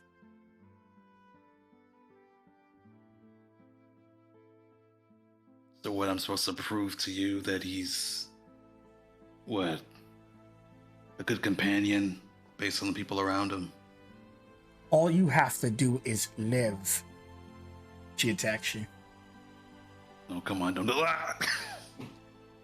And as both of you guys are kind of trading blades and bolts, you can see that she's holding back, and you're equally, you don't want to kill this random person you met, or maybe you do, but yeah, maybe you do, right? At the end of the clash, she tells you that her name is Zareth. I'm Zareth. What's your name? Amrit. Amrit. He's seen you around, Amrit. I hope not, sure. And she disappears as soon as she appears. Fucking hell. It'll turn back and realize you can't cast the spell anymore for the day. Fuck. Then I would say peppered throughout that time, he'll have those. I'd say about in like an hour or so, is he'll have those moments of tea time with Nikita, as he stupidly probably won't tell her about her past, and they'll just have these delightful conversations. So it's been 3 months of tea time. On one of these days, she asked you a very particular question. Imra? Yeah. When you look at her, she's already closed the gap between the two of you. She's going in for...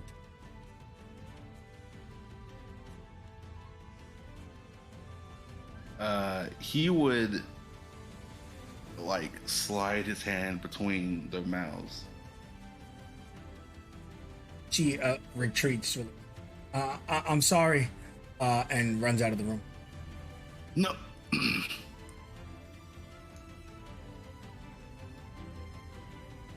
Shit. And he'll run after her. When you run after her and you get to her room, because she had visited you at your room after you left tea time. You're feeling this strange connection to you. She can't really remember anything. When you get to her room, she's changed. She's taken off the thing on her head and let out with very short hair. Very similar to Lewis, but a tiny bit longer and hanging better. Because, he's old as dirt. Anyways, as it's hanging there, turns around to her. She has a whole different demeanor. Remember, that is what. Oh shit. Oh no. Nice. She's gonna kill you. Awesome. I hope you guys had a good time playing Session Phantoms Past. People on episode 18 or 19 or something. Another thing that each of your characters will be informed is that you have a work study in Icarus. Very interesting because we do leave days. With that said, it gives you a lot to think about in the next chapter of the stories. Thank you all for filling out your jot forms, and thank you, Stream, for being excellent viewers. Everyone say goodbye to this stream. It's time to roll the credit. Bye. Stream. Bye. Bye bye. Goodbye. Goodbye. See I'll you roll all. better next time. I'll see you all in 30 seconds.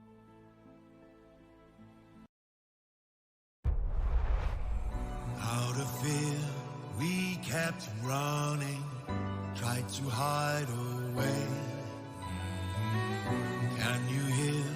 War is coming, beckoning our fate.